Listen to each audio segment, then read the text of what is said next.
Hallelujah, hallelujah, जोर से बोलेंगे हालेलुया। ऐसे सभी लोग आशीषित है, आनंदित है। क्यों आनंदित है?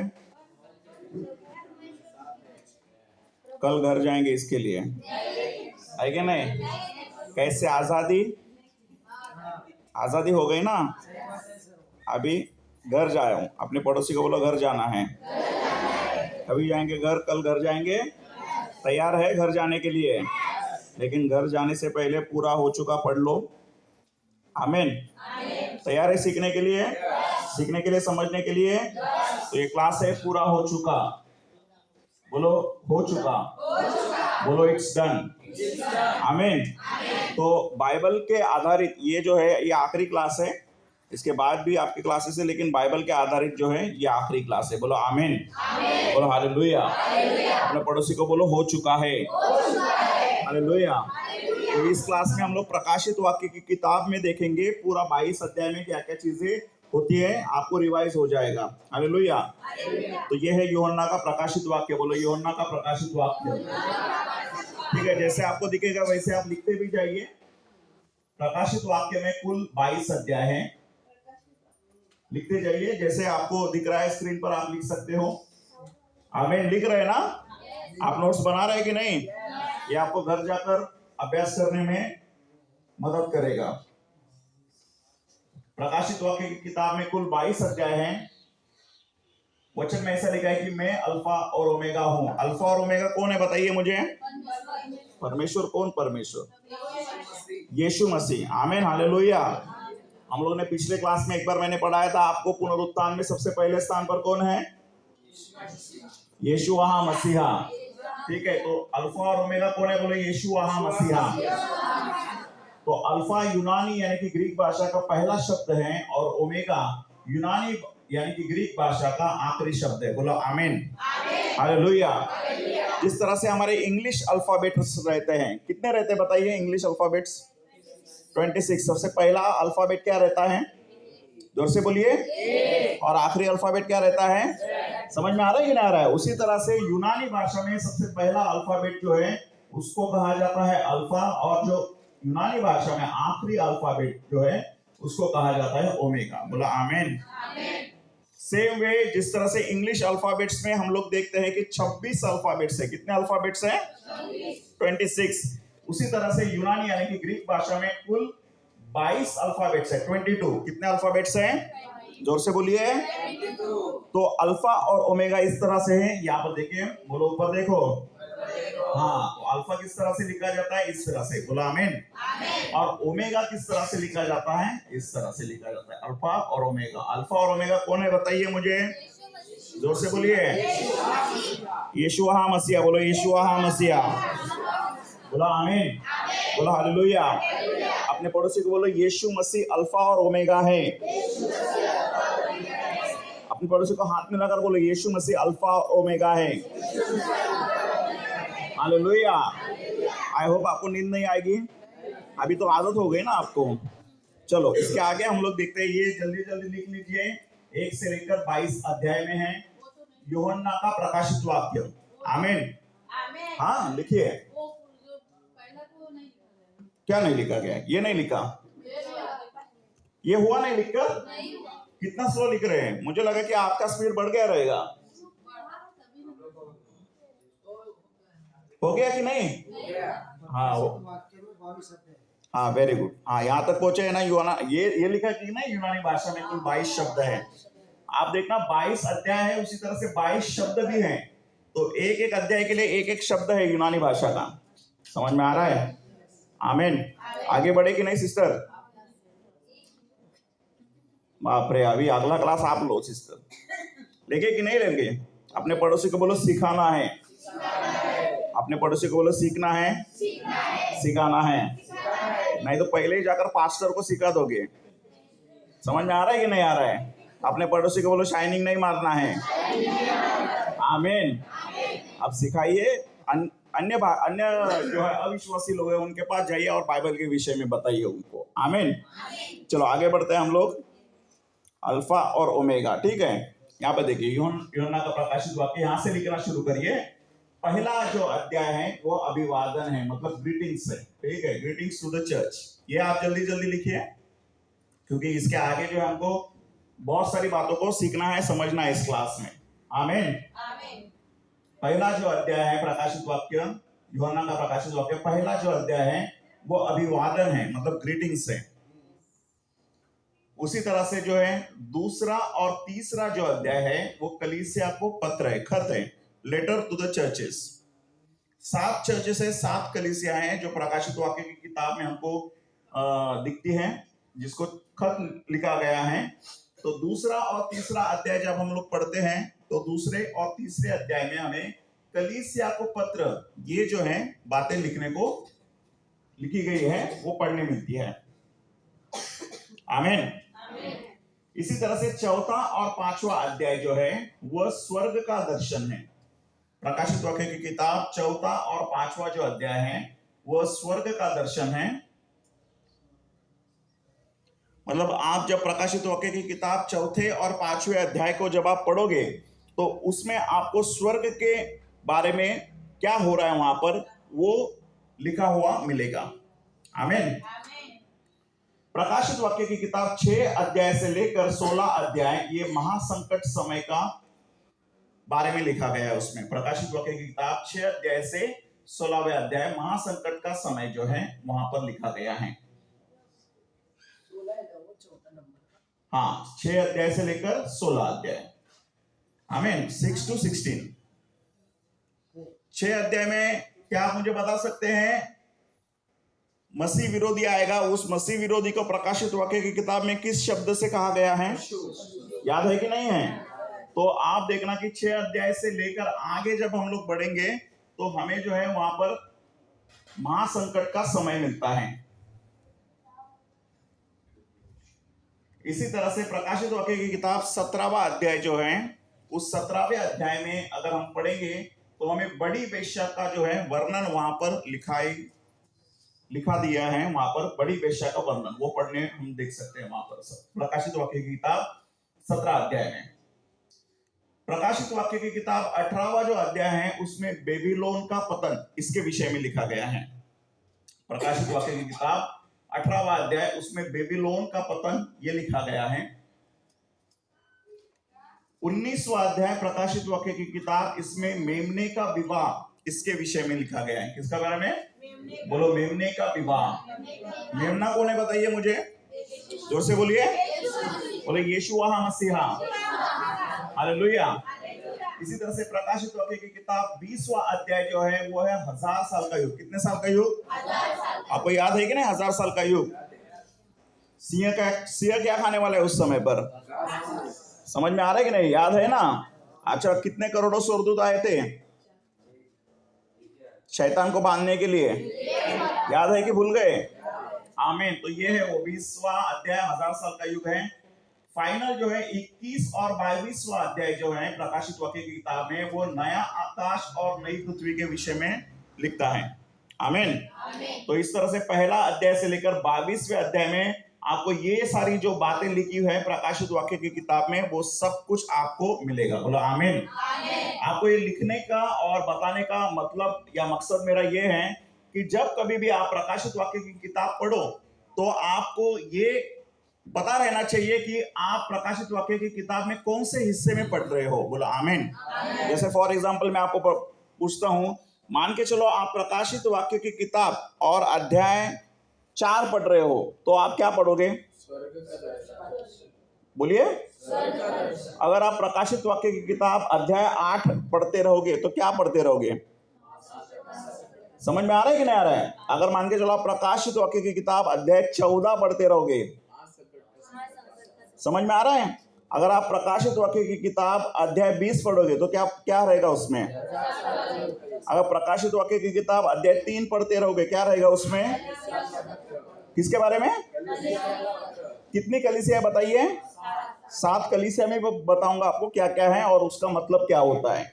इसी तरह से प्रकाशित वाक्य की किताब अगर अध्याय 21 पढ़ते रहोगे क्या रहेगा उसमें? समझ में आ रहा है कि नहीं आ रहा है? अच्छा चलो मैं आपसे पूछता हूं कि अगर मान के चलो यीशु मसीह ने आपको कोई खत लिखा है या फिर आपको मैसेज भेजा व्हाट्सएप पर, कभी पढ़ोगे? कभी पढ़ोगे? पढ़ेंगे कि नहीं पढ़ेंगे? हाँ बोलेगे यार मेरा मोबाइल जब्त किया है करके। जब्त किया ना मोबाइल आपका? हालेलुया। अपने पड़ोसी को बोलो कल मोबाइल मिलने वाला है। हालेलुया। देखो कैसे कितने आनंदित हो गए। अरे बाप रे, देखो स्माइल तो देखो लोगों का, मतलब याद आता रहेगा ना। रात में भी कितने लोगों ने मैसेज किया, भूल गए, अभी कल मिलेगा, याद आएगा सब। नंबर याद नहीं आ रहा उनको, डायल किसको करने का। वेरी गुड, आमीन। लेकिन आप देखना प्रकाशित वाक्य की ये जो किताब जो है, ये हमारे प्रिय प्रभु यीशु मसीह ने हमें भेजी है, कलीसिया को भेजी है, तो हमें तुरंत उसको पढ़ना है। आमीन। इससे पहले हम लोग क्या करते थे? इससे पहले हम लोग ज्यादा से ज्यादा क्या पढ़ते थे? मत्ती की किताब पढ़ते थे, भजन संहिता पढ़ते थे, समझ में आ रहा है कि नहीं, नीति वचन पढ़ते थे। लेकिन अब अंत का समय है, हमारा ज्यादा से ज्यादा फोकस किस पर रहना चाहिए? प्रकाशित वाक्य की किताब पर। बोलो आमीन। जो से बोलो हालेलुया। अपने पड़ोसी को बोलो प्रकाशित वाक्य की किताब पढ़ना है। आमीन। सोने वाले बोलो हालेलुया। है कुछ लोग हैं अभी भी 14 दिन हो गए फिर भी आत्मा में। अपने पड़ोसी को बोलो सोना नहीं है। आमीन। चलो यहाँ पर देखो, प्रकाशित वाक्य की किताब यूहन्ना का प्रकाशित वाक्य अध्याय 1, यीशु मसीह का प्रकाशित वाक्य कहते हैं जो यूहन्ना को दिया जाता है। क्या लिखा है इसमें? धन्य है वह जो इस भविष्यवाणी के वचन को पढ़ता है और वे जो सुनते हैं और इसमें लिखी हुई बातों को मानते हैं, क्योंकि समय निकट आया है। आमीन। हालेलुया। आप ध्यान से सुनिए, कितने लोग आशीषित होना चाहते हैं? अरे बाप रे, मतलब अभी नहीं है और होना चाहते हैं। सही बात है। अपने पड़ोसी को हाथ में लगाकर बोलो मैं आपको 20 लाख दूंगा करके। लात मत बोलो, नहीं तो लात मारोगे रात में। हालेलुया। समझ में आ रहा है कि नहीं आ रहा है आपको? पिछले क्लास में 10 लाख बोला था, अभी 20 लाख हो गया, मतलब और आशीषित। बोलो मैं और आशीषित हूँ। समझ में आ रहा है कि नहीं आ रहा है? कभी कभी मैं जब निकलता हूँ आईने के सामने खड़ा रहता हूँ और बोलता क्या आदमी बनाया परमेश्वर ने, वाह जबरदस्त। समझे कि नहीं? अरे एकदम आशीषित आदमी है। आमीन। समझ में आ रहा है कि नहीं आ रहा? अपने पड़ोसी को बोलो मैं आपको यीशु के नाम से आशीष करता हूँ। आमीन। तो यहाँ पर देखो, अगर आप और ज्यादा आशीषित होना चाहते हो तो एक सीक्रेट बात मैं बताता हूँ आपको, जो प्रकाशित वाक्य की किताब में आपको लिखी है। यहाँ पर देखो, धन्य है वे जो इस भविष्यवाणी को वचन को पढ़ते हैं। अगर आप पढ़ोगे तो क्या हो जाएगा? आप आशीषित हो जाओगे। विश्वास करते कि नहीं करते? हालेलुया। और सिर्फ पढ़ते ही नहीं, क्या लिखा है इसमें? और वे जो उसको सुनते हैं। आमीन। अच्छा मैं प्रैक्टिकली पूछता हूँ आपको, आप सुनोगे कैसे प्रकाशित वाक्य की किताब? बताइए। कान से? Very good. कान से सुने? कैसे सुनेंगे प्रैक्टिकली? अरे बाप रे, मुंह से सुनेंगे बोलते हैं। हाँ रुको रुको रुको। आमीन। देखो ब्रदर ने सही जवाब दिया। एक ना मोबाइल में क्लिक करे तो हो जाता है। सुनो अभी ध्यान से, आप क्या करो, जब आपके पास मोबाइल आएगा ना, यहाँ से गाँव जाते समय क्या करो, प्रकाशित वाक्य की किताब यूट्यूब पर डाल दो। समझ में आ रहा है कि ना? है जैसे ऐसे डाल सकते हैं, हिंदी ऑडियो बाइबल प्रकाशित वाक्य। समझ में आ रहा है? या आपके भाषा में जो भी, गुजराती या तमिल तेलुगु जो भी मिलेगा आपको मिलेगा, ठीक है। आप ऐसा डालो हिंदी प्रकाशित वाक्य ऑडियो बाइबल। आमीन। और जो भी आपको 1.5-2 घंटे का प्रकाशित वाक्य का जो ऑडियो बाइबल है यूट्यूब पर है, फ्री में है। अपने पड़ोसी करो फ्री में है। आमीन। आप उसे हेडफोन में डालिए और सुनिए। हालेलुया। समझ में आ रहा है कि नहीं आ रहा है? मैं तो चाहता हूँ कि आप ऐसे करो, दिन में आप पढ़ो भी उसको पढ़ते समय और कान में सुनो भी उसको। समझ में आ रहा है? तो आपका मन भटकेगा नहीं। बोला आमीन। मतलब कान में भी चलता रहेगा, सुनते रहोगे और पढ़ते भी रहोगे। तो इसमें क्या है देखो, धन्य है वे जो इस भविष्यवाणी के वचन को पढ़ते हैं और वे जो सुनते हैं और इसमें लिखी हुई बातों को मानते हैं। बोलो आमीन। तो आप और ज्यादा आशीष हो जाओगे। बोलो मैं आशीषित हूँ। लेकिन अगर और आशीष करना है तो क्या करना पड़ेगा आपको? प्रकाशित वाक्य की किताब पढ़ना पड़ेगा। अपने पड़ोसी को बोलो प्रकाशित वाक्य की किताब पढ़ना है। आमीन। अच्छा मैं आपको चैलेंज करता हूँ, चलेगा कि नहीं? क्योंकि बहुत से यंग लोग हैं यहाँ पर, करेंगे कि नहीं? 90 साल के नीचे जितने भी है सब जवान हैं, सभी जवान हैं। आमीन। कितने लोग ऐसे हैं जो प्रकाशित वाक्य के 22 अध्याय हैं वो याद कर लेंगे पूरी तरीके से बिना देखे, बोल सकते हैं? अभी नहीं, 1 साल के अंदर कर सकते हैं। 1 साल के अंदर कर सकते हैं कि नहीं कर सकते हैं? पॉसिबल है कि नहीं है? मतलब पूरा अध्याय। तो क्या हो जाएगा पता है क्या? आप इस दुनिया के सबसे महान इंसान बन जाओगे। आमीन, हालेलुया। ऐसे बहुत सारे लोग हैं जो प्रकाशित वाक्य की किताब के पूरे 22 अध्याय को याद कर लेते हैं। आमीन, हालेलुया। चलो, तो यहाँ पर देखिए प्रकाशित वाक्य की किताब यूहन्ना अध्याय 1 में इस तरह से लिखा है कि यूहन्ना जो तुम्हारा भाई यीशु मसीह के क्लेश और राज्य और धीरज में तुम्हारा सहभागी हो, परमेश्वर के वचन और यीशु के गवाही के कारण पतमुस नाम टापू में था। बोलो पतमुस, जोर से बोलो पतमुस। अब सुने ध्यान से, आप देखना यीशु मसीह के जो चेले थे उसमें ये खास चेला था जिसका नाम था यूहन्ना। अपने पड़ोसी को बोलो यूहन्ना। आमीन। आप देखना कलवारी क्रूस पर जब यीशु मसीह अपना प्राण छोड़ रहे थे तो उसके सामने कौन खड़ा था पता है आपको? कौन थे बताइए मुझे? यूहन्ना था। Very good. और कौन थे? यीशु की माँ थी। और कौन थे? मरियम थी। हालेलुया। और बाकी के यीशु के चेले किधर थे? भाग गए। समझ में आ रहा है कि नहीं? क्यों डर गए थे वो लोग? आमीन। और बाइबल में इस तरह से लिखा है कि कुछ औरतें थी जो दूर से खड़ी रहकर देख रही थी। हालेलुया। तो इसका मतलब क्या है? जब यीशु मसीह खाना खिला रहा था कितने लोग थे वहां पर? समझ में आ रहा है कि नहीं? जब यीशु चंगाई कर रहा था कितने लोग थे? हजारों लोग थे, भीड़ की भीड़ थी। आमीन। लेकिन जब परीक्षा का समय आता है, जब कठिन समय आता है, तब क्या हो जाता है? लोग साथ छोड़ देते हैं। ये बात हमेशा याद रखना। आमीन। और परीक्षा का समय भी कौन सा समय? यहाँ पर देखो वचन में क्या लिखा है? परमेश्वर के वचन और यीशु के गवाही के कारण। तो जिस दिन आप यीशु की गवाही एकदम निर्भय होकर दोगे तब क्या हो जाएगा? तब परीक्षा का समय आ जाएगा। आमीन। अब आप देखना यीशु मसीह का एक खास चेला था जिसका नाम था पतरस। बोलो पतरस। याद है ना पतरस? अब आप देखिए यीशु मसीह कहते हैं कि पतरस के ऊपर, ये पतरस में तेरे ऊपर कलीसिया की नींव रखने वाला हूं। मतलब इतना इंपॉर्टेंट कैरेक्टर है पतरस। लेकिन आप देखना यीशु मसीह ने जब आखिरी समय था उस समय अपनी मां का हाथ किसके हाथ में दिया था बताइए? किसके हाथ में दिया? यूहन्ना के हाथ में दिया था। इसका एक रहस्य है। आप जानते हैं कि पतरस या यीशु मसीह के जितने भी चेले थे, यहूदा इस्करियोत को छोड़कर बाकी के जितने भी चेले थे, उतने सभी के सभी चेलों को शहादत हासिल हुई। मतलब उनको मार डाला गया। समझ में आ रहा है कि नहीं आ रहा है? जैसे पतरस था, पतरस को उल्टा क्रूस पर लटका कर मार दिया गया। समझे नहीं? स्तिफनुस जा पत्थर मारकर मार दिया गया। थोमा जो है भारत देश में आया था, उसको भाले से मार दिया गया। ऐसे यीशु मसीह के हर एक चेले को मार डाला गया। सिर्फ एक ही चेला है जिसका नाम है यूहन्ना। जोर से बोलो यूहन्ना। यूहन्ना को मार डालने की बहुत कोशिश हुई लेकिन मरा नहीं। समझ में आ रहा है कि नहीं आ रहा है? उस समय जो राजा था रोमन का सम्राट जो था, वो क्या करता था? सबको बोलता था चलो आओ इसको मार डालते करके। और मार डालने के लिए वो लोग क्या करते थे? यूहन्ना को ऊंचे से फेंकते थे नीचे पहाड़ से, और वो नीचे जाता था, धड़ाम करके गिरता था और वापस चलते चलते ऊपर आता था। राजा परेशान हो गया, अरे मरता नहीं, चलो गरम गरम तेल निकालो करके गरम गरम तेल लगते थे और यूहन्ना को डाल देते थे गरम गरम तेल में। समझे कि नहीं? और घोलते हुए तेल में यूहन्ना जाता था, बता रहे शैम्पू नहीं दिया करके नहाने के लिए। समझ में आ रहा है नहीं? मतलब कहने की बात है कि वो सम्राट जो है उसका रोमन का, वो परेशान हो गया।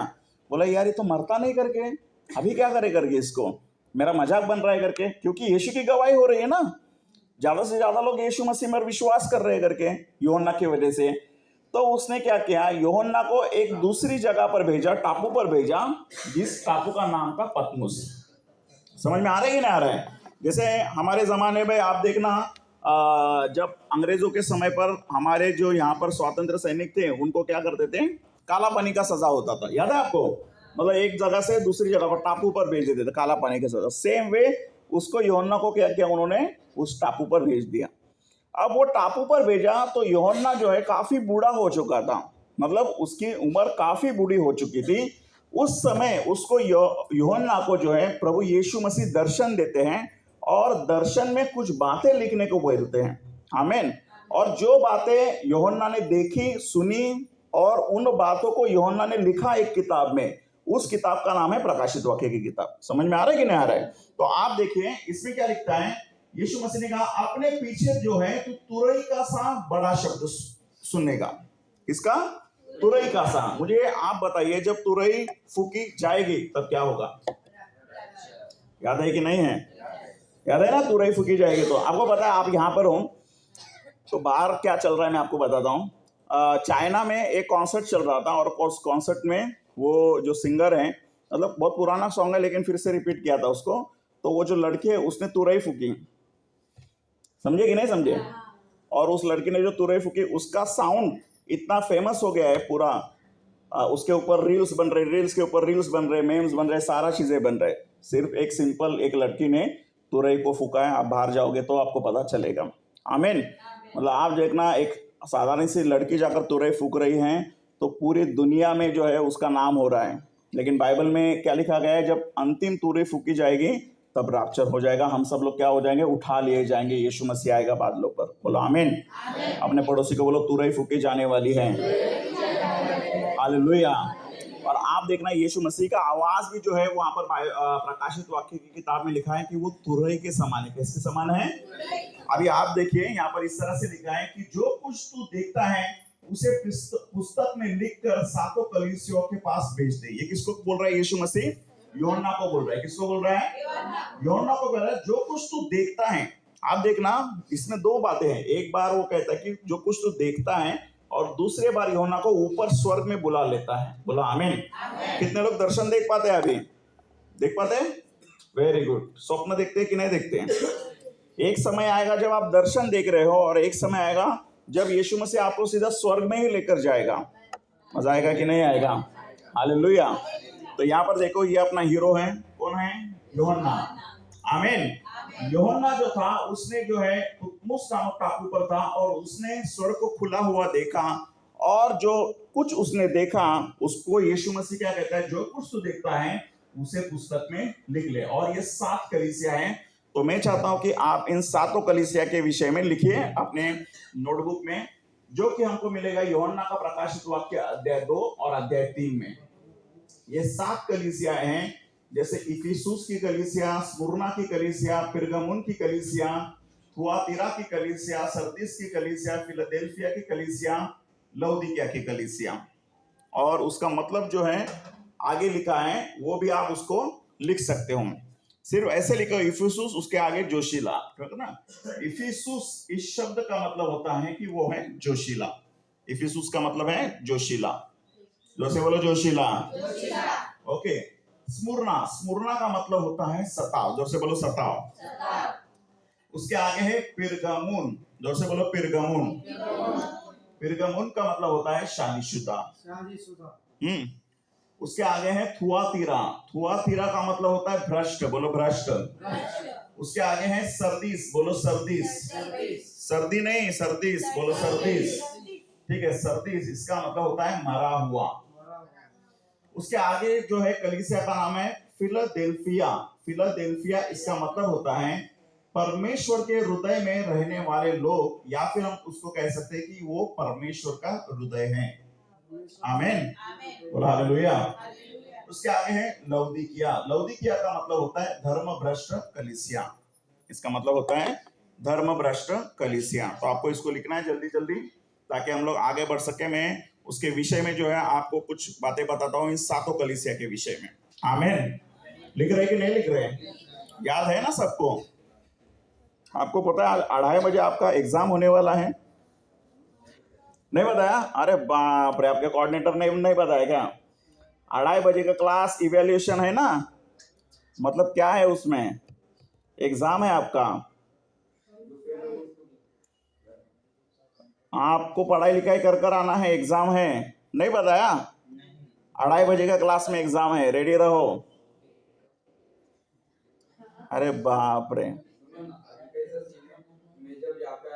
हाँ उसके टाइम पे घरवाली ने चर्च चालू किया। हाँ पास्टर आता है तो पापा ने चर्च भी बनती है उनको। हाँ घर में चालू रहता है, मतलब अपनी जमीन के ऊपर बना देते हैं। हाँ इसमें से हम लोग ने रजिस्ट्रेशन नहीं किया। हाँ 7 तारीख को ओपनिंग किया, 7 तारीख को भी इधर हाँ वहाँ पे ओपनिंग हो गया। ओके। तो अपन रजिस्ट्रेशन के टाइम में मतलब जो अच्छा नाम है वो दे सकते हैं। हाँ दे सकते हैं, रजिस्ट्रेशन के टाइम पर आप दे सकते हैं। लेकिन ये जो मैं पढ़ा रहा हूँ ना वो अलग चीज है और आपका सवाल अलग है, ठीक है। हाँ, मैं आपको इसमें से ये 7 जो है शुरुआत की कलीसिया है उसके विषय में बाइबल मिलेगा, उसके बारे में आप देखना। ये 7 कलीसिया जो है ये हमको कहीं ना कहीं दर्शाता है। बोला आमीन, बोला हालेलुया। समझ में आ रहा है कि नहीं आ रहा है? चलो मैं आपको सबसे पहला बताता हूँ क्या है इफिसुस। बोलो इफिसुस। इफिसुस इस शब्द का मतलब होता है जोशीला। जोर से बोलो जोशीला। आप देखना, हमेशा याद रखिए, जब कोई भी प्रभु यीशु मसीह को स्वीकार करता है, यीशु मसीह में आता है, तो क्या होता है, उसके अंदर जोश भर जाता है। याद है कि नहीं है? आप याद करो, जब आप पहली बार चर्च में गए थे तो कैसे लगा था आपको? अच्छा लगा था कि नहीं लगा था? मतलब खुश होते हैं, प्रभु यीशु को स्वीकार करते हैं लोग, उद्धार करता, चंगाई होती है लोगों को और लोग बहुत खुश होते हैं, तो जोश से भर जाते हैं। आमीन। और बाइबल पढ़ना शुरू कर देते हैं। लेकिन जैसे ही आप जोश में आते हो और बाइबल पढ़ना शुरू कर देते हो, यीशु मसीह का सुसमाचार सुनाना शुरू कर देते हो, तो उसके अगली चर्च कौन सा लिखा है? स्मुरना की कलीसिया। स्मुरना इस शब्द का मतलब होता है सताव। इसका मतलब क्या है? जब आप यीशु के बारे में बताना शुरू करते हो, बाइबल पढ़ना शुरू करते हो, तो आपको सताव आना शुरू हो जाता है। होता है, सताव होता है, बहुत सारे लोगों के ऊपर सताव होता है, पता है आपको? जहां पर लोग चर्च में जाने से उनको रोका जाता है, घर से भी सताव होता है कि नहीं होता है? जैसे घर से फिर लोग बोलेंगे, अरे तू क्यों जा रहा है चर्च में, अरे तू क्यों बाइबल पढ़ रहा है। जैसे एक सिस्टर है, वो जब बाइबल पढ़ती थी तो उसके घर वाले जो उसको मारा पीटा करते थे, वो छुप छुप कर बाइबल पढ़ती थी। समझे कि नहीं समझे? तो ऐसा घर से भी सताव होता है, आस पड़ोस से, गांव से सताव होता है। लेकिन जब आप सताव में स्थिर रहते हो, उसके आगे जो है नेक्स्ट कलीसिया जिसको कहा जाता है पिरगमुन की कलीसिया, जिसको कहा जाता है शादीशुदा। अभी ध्यान से सुनो, ये शादीशुदा जो है ना, पिरगमुन इस शब्द का मतलब होता है शादीशुदा, लेकिन ये बहुत ही अलग चीज है, मैं आपको बताना चाहता हूं। आप देखना, ध्यान से सुनना। परमेश्वर के नजर में कुछ चीजें जो है वो पाप है। बोलो पाप है। जैसे परमेश्वर की नजर में सबसे बढ़िया जो सबसे बड़ा जो है वो पाप क्या है कि परमेश्वर को छोड़कर, जो जीवित परमेश्वर है, यहोवा परमेश्वर है, उसको छोड़कर दूसरे देवताओं को ईश्वर मानना, इसको क्या बोलते हैं? पाप है। जैसे मूर्ति पूजा करना, ये एक पाप है। आप देखना, पुराने नियम में इस तरह से हुआ था। इजरायली लोग जो थे उनको जो है श्राप देने के लिए जो है वहां पर एक भविष्यवक्ता को लाया गया, और वो जो भविष्यवक्ता जो था वो श्राप देने की कोशिश करता था, लेकिन श्राप नहीं दे पाता था। वो श्राप ही नहीं दे पाता था उनको। समझ में आ रहा है कि नहीं आ रहा है? तो उसने परेशान होकर जो है राजा ने पूछा कि ये लोग श्रापित कैसे हो सकते हैं, इजरायली लोग जो है वो श्रापित कैसे हो सकते हैं। तो उसने बोला, देखो मैं श्राप देने की कोशिश कर रहा हूं लेकिन श्रापित नहीं हो सकते। आप एक काम करिए, इनको अगर आपको श्रापित करना है, इनको भ्रष्ट करना है, इनके बीच में, इजरायलियों के बीच में जो है आप मूर्ति पूजा को लाइए। क्या लाइए? जोर से बोलिए। फिर तभी उस समय पर क्या हो गया, इजराइल के कुछ लोगों ने, उस समय वो रूल था कि इजराइल के जो लड़के थे वो इजरायली लड़कियों से ही शादी करते थे। फिर क्या हो गया, इजराइल के कुछ लड़कों ने जो है दूसरी जाति के लड़कियों से शादी किया, और वो लड़कियां जब आई तो वहां से मूर्ति पूजा इजराइल के बीच में आ गई, और वहां से जो है वो भ्रष्ट होना शुरू हो गई। समझ में आ रहा है कि नहीं आ रहा है? सेम वे अगर हम लोग चर्च का इतिहास देखेंगे तो चर्च के इतिहास में क्या होता है, आप देखना, ये जो पहली कलीसिया जो है ना, इफिसुस की कलीसिया, ये जोशीली कलीसिया जो है ना, ये यीशु मसीह के एग्जैक्ट समय की कलीसिया कहा जाता है, या फिर हम लोग कह सकते हैं इन कलीसिया में जो है पतरस, यूहन्ना, ये सारे लोग रहते थे। समझ में आ रहा है कि नहीं आ रहा है? और इतने सारे लोग रहते थे कि उन पर सताव आता था, सताव। और इतना सताव रहता था कि घर घर में चर्च होता था। जैसे भाई ने बोला ना, उनके घर में होता है, फिर उन्होंने चर्च बांधा। तो ऐसा बिल्डिंग वाला चर्च नहीं था उस समय पर। उस समय पर क्या था, घर घर में चर्च होता था। जैसे भाई आकाश है, आकाश अपने घर में चर्च शुरू करा। आप ग्रुप मीटिंग करते कि नहीं यार? अच्छा लगता है आपको? सेम वे क्या होता था, घर घर में चर्च होता था। लेकिन फिर क्या हो गया, उस समय पर यीशु मसीह के 300 सालों के बाद वहां पर एक रोमन सम्राट आया जिसका नाम था कॉन्टिस्टाइन। अब कॉन्टिस्टाइन जो था, उसकी माँ जो है, उसकी माँ यीशु को मानने वाली थी, लेकिन जो राजा है वो यीशु को नहीं मानने वाला था। ऐसा बहुत सारा होता है, आज भारत देश में भी होता है। बहुत सारे मैं जानता हूँ पॉलिटिशियंस जिनकी बीवी जो है यीशु को मानती हैं, और जो पति है वो फिर भी मानते हैं लेकिन ओपनली नहीं बोलते हैं। समझ में आ रहा है कि नहीं आ रहा है? जिनकी बीवी यीशु को मानते, बहुत से पॉलिटिशियंस है भारत देश में। अभी आप देखना, यहाँ पर इस तरह से हुआ था कि कॉन्टिस्टाइन जो है, जो राजा है, रोमन का सम्राट है, वो यीशु को नहीं मान रहे, लेकिन उसकी मां यीशु को मान रही है। अब युद्ध लड़ने के लिए जाने के समय तो उसकी मां ने कॉन्टेस्टाइन को बोला, तो एक काम कर कि तू क्रूस का चिन्ह लेकर जा और तू जीतेगा करके। वो गया और युद्ध जीता। अब जब उसने सर्वे किया, सर्वे करने पर उसको यह पता चला कि उसके जो लोक संख्या है उसके देश में, रोमन में, वहां पर 90% लोग यीशु को मानते हैं, लेकिन कोई भी सामने से आकर स्वीकार नहीं करता यीशु को। समझ में आ रहा है कि नहीं आ रहा है? लोग अपने घर में छुप छुप कर करते। क्यों? उस समय पर क्या था? सताव होता था। क्या होता था? सताव होता था। लोग डर डर के थे, सताव था। अगर पता चल गया कि अरे बाप रे ये यीशु को मानता है, उसको पकड़ कर लेकर आते थे, मार डालते थे। मैंने आपको वीडियो दिखाया था, याद है? कैसे उनको सिंहों के सामने डाल देते थे। इस तरह से वो सताव होता था। तो लोग डर डर कर, लेकिन यीशु को मानते थे, डर डर कर काम करते थे। अब जब है कॉन्टेस्टाइन जो है उसने भी यीशु को स्वीकार कर लिया। अब आप सोचिए, अगर राजा ही यीशु को स्वीकार कर लिया तो डर रहेगा क्या लोगों के अंदर? नहीं रहेगा ना। सेम चीज हो गया 300 साल के बाद यीशु के। कॉन्टेस्टाइन ने जो है यीशु को स्वीकार कर लिया, और तभी कॉन्टेस्टाइन ने लोगों को क्या बोला कि अभी आपको डरने की जरूरत नहीं है, अभी मैं भी यीशु को स्वीकार करता हूं, चलो मैं आपको चर्च बनाकर देता हूं करके। अब तब जाकर एक नया चर्च स्थापित हुआ। उस चर्च का नाम है रोमन कैथोलिक चर्च। याद है कि नहीं है? समझ में आ रहा है कि नहीं आ रहा? रोमन कैथोलिक चर्च सुना है आपने? कोई है रोमन कैथोलिक चर्च से यहाँ पर? आरसी चर्च से नहीं है कोई?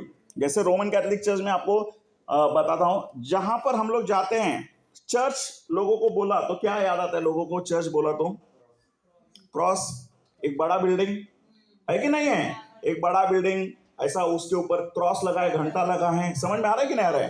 चर्च मतलब लोगों को यही सोच में आता है। तो वो चर्च शुरू कभी हुई? 300 साल के बाद। उस चर्च का नाम क्या है? Roman Catholic church. वो किसने चालू किया? कॉन्टेस्टाइन ने चालू किया। समझ में आ रहा है कि नहीं आ रहा है? लेकिन बाइबल के अनुसार चर्च का मतलब क्या होता है? जहां पर लोग इकट्ठे होते हैं। जैसे बाइबल में क्या लिखा है कि जहां 2 या 3 लोग यीशु मसीह के नाम से इकट्ठा है, वहां पर यीशु मसीह, वो चर्च है। आमीन। समझ में आ रहा है कि नहीं आ रहा है? और सबसे महत्वपूर्ण बात क्या है? बाइबल में इस तरह से लिखा है, हमारा शरीर ही पवित्र आत्मा का मंदिर है। बोलो आमीन। जोर से बोलो हालेलुया। तो चर्च कौन है? बोलो मैं चर्च हूं। जोर से बोलो मैं चर्च हूं। तो आपको क्या करना है? अपनी जगह से उठना है, 5 लोगों से हाथ मिलाना है और कहना है कि मैं भी चर्च हूं, आप भी चर्च हो। चलो जल्दी जल्दी अपनी जगह से उठिए और 5 लोगों से हाथ मिलाइए और कहिए कि मैं भी चर्च हूं और आप भी चर्च हो।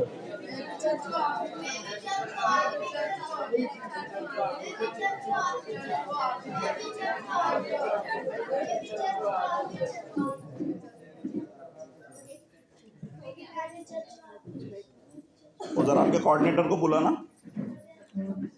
आवाज देना उसको। बैठो, ठीक है? आया आया आया। गणेश, समझ में आ रहा है कि नहीं आ रहा है? तो कलीसिया कौन है? चर्च कौन है? बोलो मैं चर्च हूं। जोर से बोलो मैं चर्च हूं।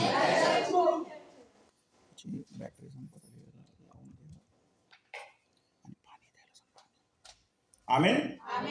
तो शादीशुदा जो हुआ है ना, वो शादीशुदा क्या है पता है क्या? वहां पर रोमन कैथोलिक चर्चेस में कुछ ऐसी प्रथाएं शुरू हो गई जो कि यीशु मसीह के वचन के खिलाफ है। जिस तरह से रोमन कैथोलिक चर्च में क्या हो गया? मूर्ति पूजा शुरू हो गई। जैसे मरियम की मूर्ति यीशु के हाथ में। समझ में आ रहा है कि नहीं आ रहा है? फिर उसको कैंडल जलाना। समझ में आ रहा है ना? ये क्या है? ये मूर्ति पूजा है। समझ में आ रहा है कि नहीं? ये रोमन कैथोलिक चर्च में शुरू हो गया। उसके बाद जो है रोमन कैथोलिक चर्चेस में एक और चीज शुरू हो गई जिसको हम लोग कहते हैं कि याजक पद। याजक पद मतलब आप देखना रोमन कैथोलिक चर्चेस में जाओगे तो आपको पता चलेगा, जो उनके प्रीस्ट रहते हैं वो सफेद कपड़ा पहनते हैं। समझ में आ रहा है कि नहीं आ रहा है? तो वहां पर जो है आज आपके हाथ में जो बाइबल है, वो बाइबल लोगों के हाथ में नहीं थी। समझ में आ रहा है कि नहीं आ रहा है? उस समय पर क्या था? यीशु के समय पर बाइबल इतना प्रिंट होता ही नहीं था, लेकिन जो मेन प्रिंटिंग्स थे बाइबल्स की, उन्होंने क्या किया था? उन बाइबल को जो है रोमन कैथोलिक चर्चेस में इस तरह से होता, उस बाइबल को जो है उन्होंने सिर्फ याजक जो लोग हैं, याजक लोग ही उस बाइबल को पढ़ सकते हैं। ये चीजें रखें। समझ में आ रहा है कि नहीं आ रहा है? जैसे मान के चलो मैं आपका पास्टर हूं, तो आप लोग बाइबल नहीं पढ़ सकते। कौन पढ़ेगा? सिर्फ पास्टर पढ़ेगा। समझ में आ रहा है कि नहीं आ रहा है? ये रूल था। और जो बाइबल था, उस बाइबल को भी एक ताबूत में रखते थे, उसके ऊपर लॉक करके रखते थे ताला मार के, ताकि कोई भी एक साधारण व्यक्ति जाकर उस बाइबल को ना पढ़े। बोलो आमीन। समझ में आ रहा है कि नहीं आ रहा है? मतलब ये सारे रूल्स एंड रेगुलेशंस वहां पर डाल दिए। कहां पर? रोमन कैथोलिक चर्च में। तो इसके वजह से क्या हो गया, लोगों के पास जो है बाइबल पढ़ने का एक्सेस नहीं था, मतलब सीधा सीधा बाइबल नहीं पढ़ते थे, तो लोग अपनी मनमर्जी चलाने लगे कैसे भी। जैसे एक रोमन कैथोलिक चर्च में एक चीज निकला था, वो था कि उन्होंने ऐसा निकाला था कि स्वर्ग का टिकट हम लोग बेच रहे हैं। किसका? स्वर्ग का टिकट बेच रहे हैं, मतलब लाखों डॉलर्स देना पड़ेगा आपको। और आपको सच में बताता हूं, लोगों ने जाकर टिकट खरीदा भी। हालेलुया। समझ में आ रहा है क्या? मान के चलो मैं बोलो आकाश भाई ये लो 1 लाख का टिकट है स्वर्ग जाने का, तो आकाश भाई ने अपना और अपने परिवार का भी टिकट खरीद लिया। रोमन कैथोलिक चर्च बहुत पैसे वाले हो गए। समझ में आ रहा है कि नहीं आ रहा है? आप देखना कि बहुत पैसा है, सारा चीजें। आप वेटिकन सिटी करके है, एक देश है अलग, वेटिकन सिटी एक देश ही है उनका, रोमन कैथोलिक, जहां पर पोप रहते हैं। समझ में आ रहा है कि नहीं आ रहा है? तो इस तरह से वो चर्च बहुत ही पावरफुल होगी, बड़ी हो गई, शादीशुदा, मतलब इसको क्या रहता है, पेरगमन शादीशुदा। लेकिन क्या हो गया, भ्रष्ट हो गई ना, वो मूर्ति पूजा करना चालू कर दिया, बाइबल के वचन के विरोध में चली गई। आमीन। लेकिन उस समय पर क्या हो गया, उसके अगला जो 1600 साल में क्या हो गया, उस कलीसिया को कहा जाता है भ्रष्ट हो गई। ये आगे चलकर एक कलीसिया जो आई जिसका नाम है सरदीस या फिर मरा हुआ, इसको और एक ट्रांसलेशन में इस तरह से कहते हैं कि जो बाहर निकली है, वो बाहर निकली है। उसमें क्या है आप देखना, 1600 साल में एक मूवमेंट शुरू होगा जिसको कहा जाता है प्रोटेस्टेंट मूवमेंट। क्या बोलते हैं? Protestant movement. क्या हो गया, एक व्यक्ति था जिसका नाम था मार्टिन लूथर। नाम सुना आपने?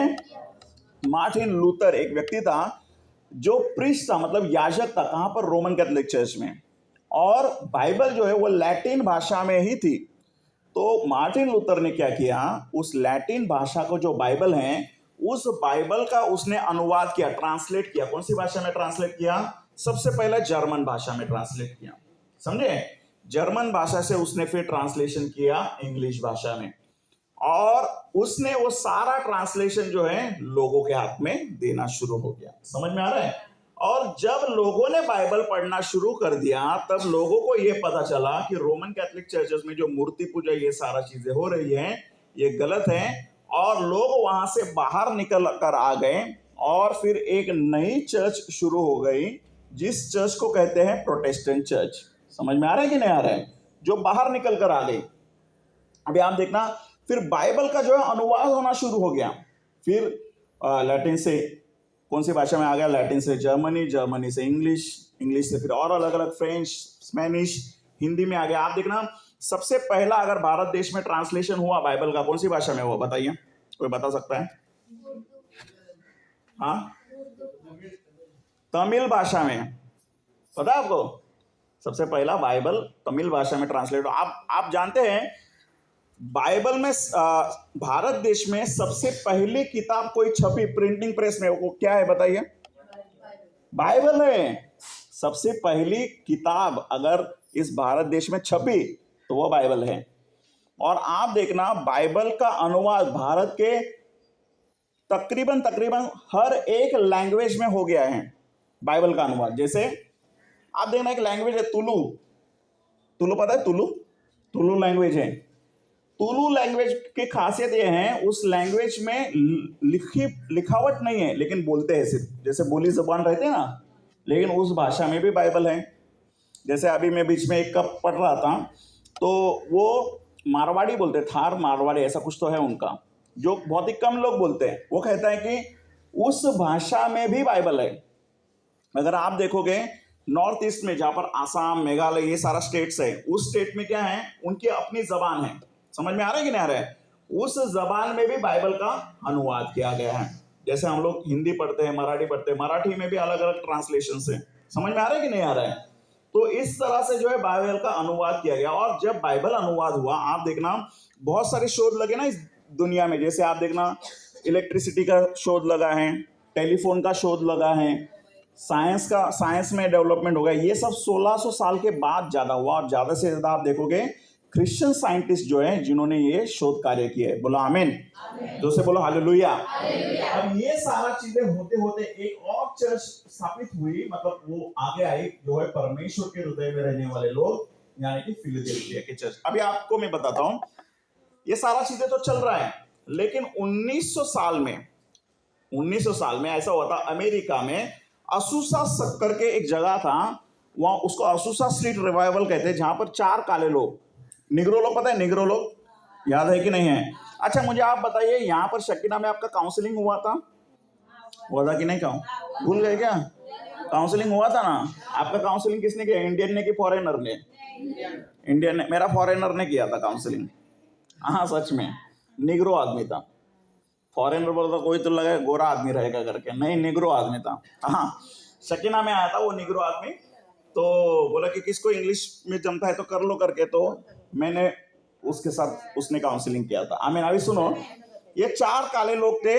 4 काले लोग हाथ पकड़कर ये प्रार्थना कर रहे थे कि परमेश्वर, पहले के जमाने में पवित्र आत्मा उतरता था तो लोग अन्य भाषा में बात करते थे। आप लोग अन्य भाषा में बात करते हैं? करते कि नहीं करते हैं? यहाँ पर होता है ना अन्य भाषा में प्रार्थना करते हैं। तो वो 4 काले लोग क्या प्रार्थना कर रहे थे कि परमेश्वर, पहले तो पवित्र आत्मा उतरता था, लोग अन्य भाषा में बात करते थे, तो अभी अन्य भाषा क्यों नहीं बात करते? मतलब 1900 साल तक अन्य भाषा में लोग बात नहीं कर रहे हैं। स्टार्टिंग के चर्चेस में बात कर रहे हैं, कभी इफिसुस स्मुरना के टाइम पर, लेकिन जैसे ही ये शादीशुदा रोमन कैथोलिक चर्च आ गया, उसके बाद क्या हो गया, वो सारा पवित्र आत्मा का कार्य रुक गया, चंगाई रुक गई, चमत्कार रुक गया, सारा चीजें रुक गया।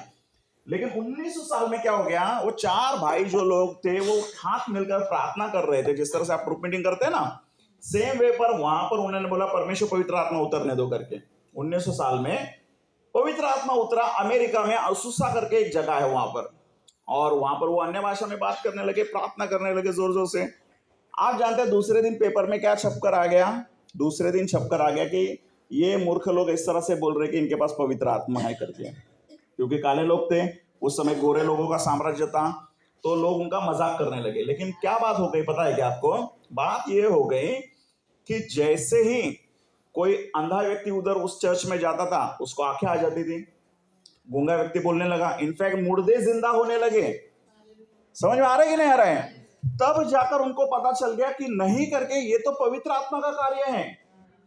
और उससे आगे और एक चर्च चालू हो गई, जैसे सबसे पहले रोमन कैथोलिक चर्च चालू हो गई, फिर प्रोटेस्टेंट चर्च चालू हो गई, उसके आगे एक नई चर्च चालू हो गई जिसको हम लोग कहते हैं पेंटेकॉस्टल चर्च। समझ में आ रहा है कि नहीं? पेंटेकॉस्टल मतलब क्या हो गया? बिलीवर चर्च, जिसमें हम लोग जाते हैं ना, जहां पर हम लोग अन्य भाषा में बात करते हैं। अभी अपने पास क्या फायदा है, हम लोग बाइबल भी पढ़ते ना, बाइबल पढ़ते कि नहीं? बाइबल भी पढ़ते हैं, हम अन्य भाषा में भी बात करते हैं, प्रार्थना भी करते हैं। बोलो आमीन। तो ये चर्च चालू हो गई। अभी आप देखना, बाइबल में इस तरह से लिखा है 7 चर्चेस है। कितने चर्चेस है? बोलो 7 चर्चेस है। 7 चर्चेस में से सिर्फ एक ही चर्च है जो कि फिलाडेल्फिया की चर्च है, उसको परमेश्वर प्रॉमिस करता है। क्या प्रॉमिस करता है? कि वो जो क्लेश का समय है, क्लेश का समय मतलब महासंकट का समय है, मैं तुझे उससे बचाऊंगा। समझ में आ रहा है कि नहीं आ रहा है? इसका मतलब क्या होता है, ये 7 चर्चेस में से सिर्फ एक ही चर्च रैप्चर में जाएगी, वो है फिलाडेल्फिया की चर्च। तो हमको फिलाडेल्फिया की चर्च बनना है, मतलब परमेश्वर के हृदय में रहने वाले लोग बनने हैं। बोलो आमीन। दोस्तों बोलो हालेलुया। नहीं तो क्या हो जाएगा पता है क्या? फंस जाएंगे करके। और आज के डेट में, आज 2025 साल चल रहा है, हम लोग इस चर्च में आए हैं, लौदीकिया, मतलब धर्म भ्रष्ट कलीसिया। क्या है पता है क्या इस चर्च के बारे में? परमेश्वर यीशु मसीह क्या कहता है? ना तो तू ठंडा है, ना तो तू गर्म। समझ में आ रही है? क्या होता है? ना तो तू ठंडा है, ना तो तू गर्म है। आमीन।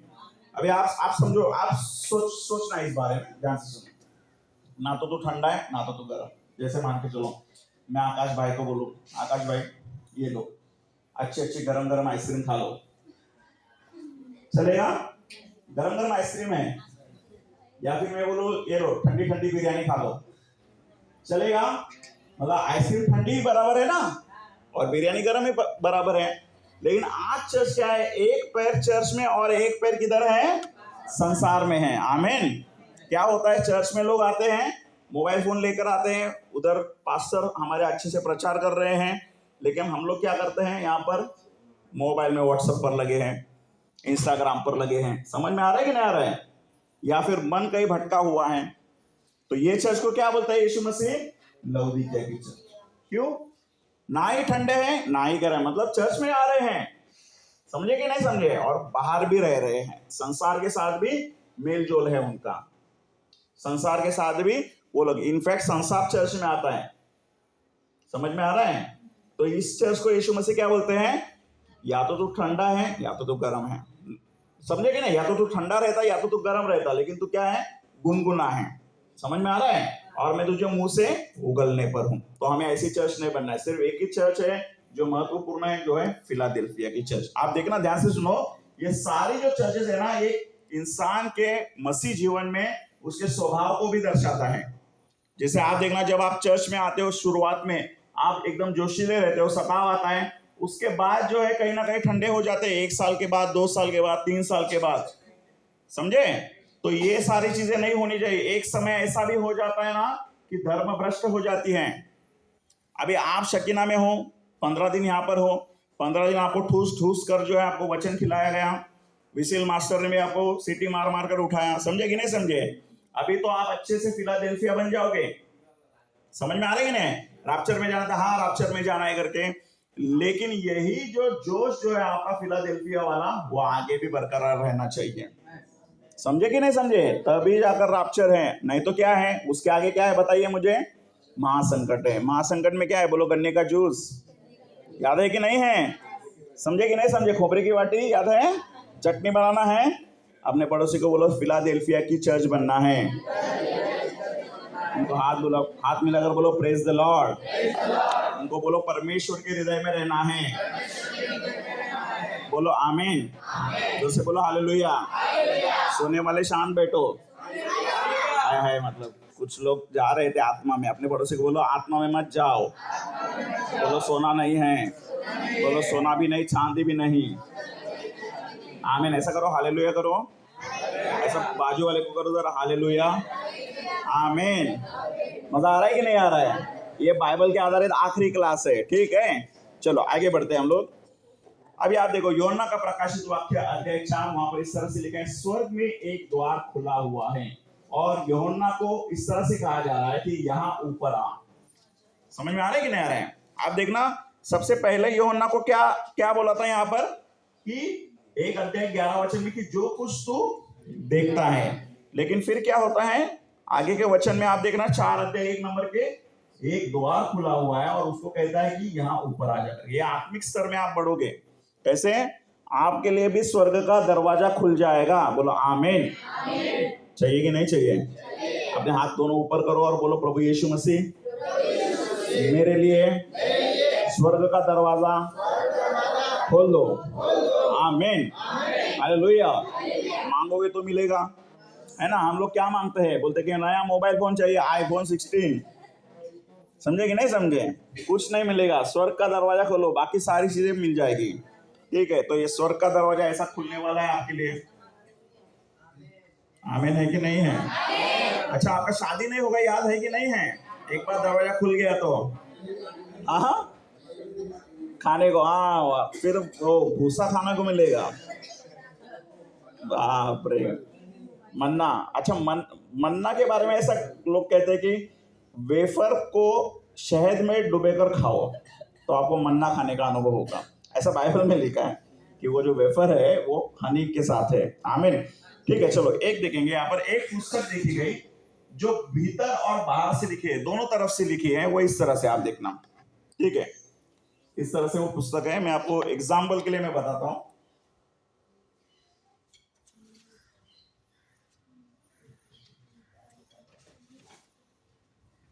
अरे भैया, अब देखना, पहले के जमाने में ऐसा होता था ना, पहले के जमाने में नोटबुक्स जो जैसे हमारे वैसे नहीं, कागज छप कर आता था। कैसे? ऐसे कागज छप कर आते थे। तो एक पुस्तक लिखी गई है, उसमें इस तरह से लिखा है कि उसको इस तरह से फोल्ड किया गया है। हाँ, नहीं नहीं, ये जो बता रहा हूं ना, प्रकाशित वाक्य की किताब में क्या लिखा है आप देखना। अध्याय 5 में एक पुस्तक देखी गई जो भीतर और बाहर लिखी है, और वो 7 मोहर लगाकर बंद कर दिए। कितने मोहर? 7 मोहर लगाकर। क्या है? उस कागज को इस तरह से फोल्ड कर दिया है। समझ में आ रहा है कि नहीं आ रहा है? उस कागज को इस तरह से फोल्ड किया है और सील करते हैं ना, गवर्नमेंट सील करता है, स्टैंप लगाता है, उस तरह से 1 से लेकर 7 सील यानी मोहर लगाई गई। यहां पर देखिए कितना है, बोलो 1 2 3 4 5 6 7। आमीन। समझ में आ रहा है कि नहीं आ रहा है? अब बाइबल में किस तरह से लिखा गया है? यीशु मतलब वो जो पुस्तक है कोई नहीं ले सकता पिता के हाथ से, पुस्तक को कोई भी नहीं ले सकता। तो ये योना टेंशन में आता है, अरे बाप रे कोई नहीं ले सकता। तो एक वहां पर जाता है स्वर्गदूत और कहता है कि बाबा ऐसा नहीं है करके, यहूदा का शेर जो है वो जाएगा करके और लेगा। और यीशु मसीह जाता है और उस पुस्तक को लेता है और वो जो मोहरे हैं उसको खोलता है। 1 2 3। समझ में आ रहा है कि नहीं रहा है? तो बाइबल में आप लोग बोलते हैं ना, पहली मोहर खोली गई तो एक मोहर को ओपन किया गया, फिर दूसरी मोहर खोली गई, फिर दूसरी मोहर, तीसरी, इस तरह से एक एक मोहर खोली जाते हैं। और फिर क्या हो जाता है पता है क्या? महासंकट का समय शुरू हो जाता है। बोलो आमीन। जैसे आपको मैं सवाल पूछता हूं, आप देखना 1 से लेकर 22 अध्याय है। पहले अध्याय में जो है अभिवादन है, दूसरे और तीसरे अध्याय में क्या है बताइए मुझे, प्रकाशित वाक्य की किताब में। कलीसिया को। और चौथे और 5वें अध्याय में क्या है? और 6वें अध्याय में देखना, आप देखना पहली मोहर खुली जाती है। समझ में आ रहा है? पहली मोहर जैसे खुल जाते हैं, मसीह विरोधी आता है, पशु आ जाता है। आप देखना यहाँ पर योना का प्रकाशित वाक्य अध्याय 6, पहली मोहर खुल जाते हैं, सफेद घोड़ा, सवार के हाथ में धनुष और सिर पर है मुकुट। बोला आमीन। जोर से बोलो हालेलुया। दूसरी मोहर खुल जाती है, फिर आता है लाल घोड़ा, सवार के हाथ में है तलवार। बोला आमीन। तीसरी मोहर खुल जाती है, आता है काला घोड़ा, सवार के हाथ में है तराजू। बोला आमीन। चौथी मोहर खुल जाती है, पीला सा घोड़ा है, सवार का नाम है मृत्यु। बोलो मृत्यु। अभी इसमें भी क्या है? पहली मोहर पर सफेद घोड़ा है। बोलो सफेद घोड़ा। जोर से बोलो सफेद घोड़ा। सवार के हाथ में धनुष और सिर पर मुकुट है। मुकुट इसको दर्शाता है जब वो आएगा तब वो राज्य करेगा, जीतेगा। समझ में आ रहा है? और धनुष सिर बताया, धनुष को जो है तीर नहीं है, इसका मतलब जो है वो शायद लोगों को बात कर कर, इन्फ्लुएंस कर कर लोगों को अपने पास में ले सकता है। बोलो आमीन। सेम वे दूसरी मोहर जब खोली जाती है, लाल घोड़ा है, सवार के हाथ में तलवार, इसका मतलब है माराकाटी होगी, युद्ध होगा, भयंकर तरीके से युद्ध होने वाला है आने वाले दिन में। तीसरी मोहर खोली जाएगी, काला घोड़ा, इसका मतलब है सवार के हाथ में क्या है? तराजू। तराजू इसका मतलब क्या है? उस समय पर जो है महामारी बनेगी, महंगाई बढ़ेगी, एक ब्रेड का पैकेट 1000-2000 रुपए में मिलेगा, इस तरह से समय होगा। चौथी मोहर जो है, पीला सा घोड़ा, सवार का नाम है मृत्यु, और बाइबल में इस तरह से लिखा है, उसके पीछे पीछे अधोलोक भी चल रहा है, मतलब तबाही मचेगी इस दुनिया में। क्या उस समय पर हम लोग रहने वाले हैं? कहां पर रहेंगे हम लोग? रैप्चर होगा कि नहीं होगा? अपने पड़ोसी बोलो रैप्चर में जाना है। हालेलुया। तो चलो मुझे बोलो, मेरे पीछे बोलो, बोलो सफेद घोड़ा, लाल घोड़ा, काला घोड़ा, पीला सा घोड़ा। पीला सा घोड़ा इसका मतलब है वो हरा कलर का भी है। ठीक है, बोलो सफेद, लाल, काला, पीला। समझ में आ रहा है कि नहीं आ रहा है? अब यहाँ पर देखो, ये है इजराइल का देश, कितना छोटू सा, समझे? ये ब्लू कलर में दिख रहा है आपको इजराइल, और इसके आजू बाजू में जितने भी हैं वो सारे जो है अरब कंट्रीज हैं, मुस्लिम देश हैं। समझ में आ रहा है? तो इनके जो है आप देखना कि सारे जो फ्लैग्स अगर आप देखोगे उसमें भी वो प्रोमिनेंट मेन कलर आपको दिखेंगे। कौन से? सफेद, लाल, पीला यानी हरा सा या काला कलर। सूडान हो गया, सऊदी अरब हो गया, जॉर्डन हो गया, इराक। आप देख रहे हैं इराक, ईरान, इजराइल और पैलेस्टाइन का युद्ध चल रहा है। अभी युद्ध विराम की घोषणा हुई है, लेकिन वो चलता ही रहेगा। आमीन। उसके आगे है प्रकाशित वाक्य अध्याय 6 में आप देखना, 5वीं मोहर खोली गई, वो वेदी के नीचे पवित्र लोगों के प्राण है जो प्रार्थना करते हैं। आमीन। और 6वीं मोहर में जो है एक बड़ा भूकंप होता है। प्रकाशित वाक्य की किताब अध्याय 7 में जब हम देखते हैं तो 1,44,000 पर मोहर दी गई, जो इजराइल की संतानों के सब गोत्रों में से हैं। मुझे बताइए याकूब के कितने बेटे थे? जोर से बोलो, याद है कि नहीं है? याकूब का सबसे पहला बेटा कौन है? नाम क्या है बताइए जरा। इसरले, विसरलेना पुढचे पाठ मागचे पाठ. अच्छा, बाइबल में सबसे पहली किताब कौन सी है? हाँ यार, धन्यवाद, इतना तो याद है. परमेश्वर ने आकाश और पृथ्वी और पूरी संसार कितने दिन में बनाया बताइए? हाँ चलो, इतना तो याद है. चलो मैं आप बोलता हूँ. याकूब के 12 बेटे हैं. सबसे पहला बेटा है रूबेन. समझ में आ रहा है? बोला आमीन. ठीक है, तो इस तरह से 12 बेटे मतलब 12 गोत्र हैं. एक एक गोत्र से 12,000 यानी 1,44,000. आप देखो 1,44,000 पर मुर्दे वो आए और सुसमाचार सुनाया. बोला आमीन. जोर से बोलो हालेलुया.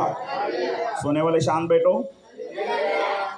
सिस्टर लोग का आवाज नहीं है, मतलब है हवा में.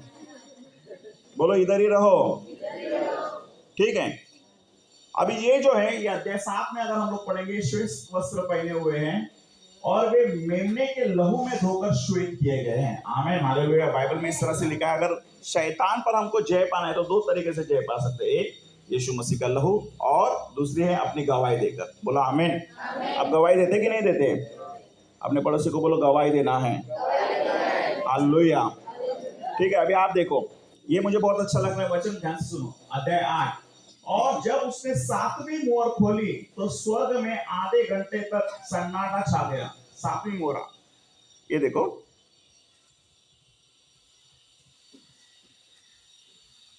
पहली मोहर खोली, सफेद घोड़ा आया. समझ में आ रहा है कि नहीं आ रहा है? इस तरह से होते होते होते ये जब 7वीं मोहर खोली तब क्या बाइबल में लिखा है कि स्वर्ग में जो है आधे घंटे तक जो है मगर शांति एकदम. आप कोई मुझे बता सकता क्यों ऐसा हुआ रहेगा? हाँ बोलो. रुको रुको, एक जन बोलो. पहले बोलो.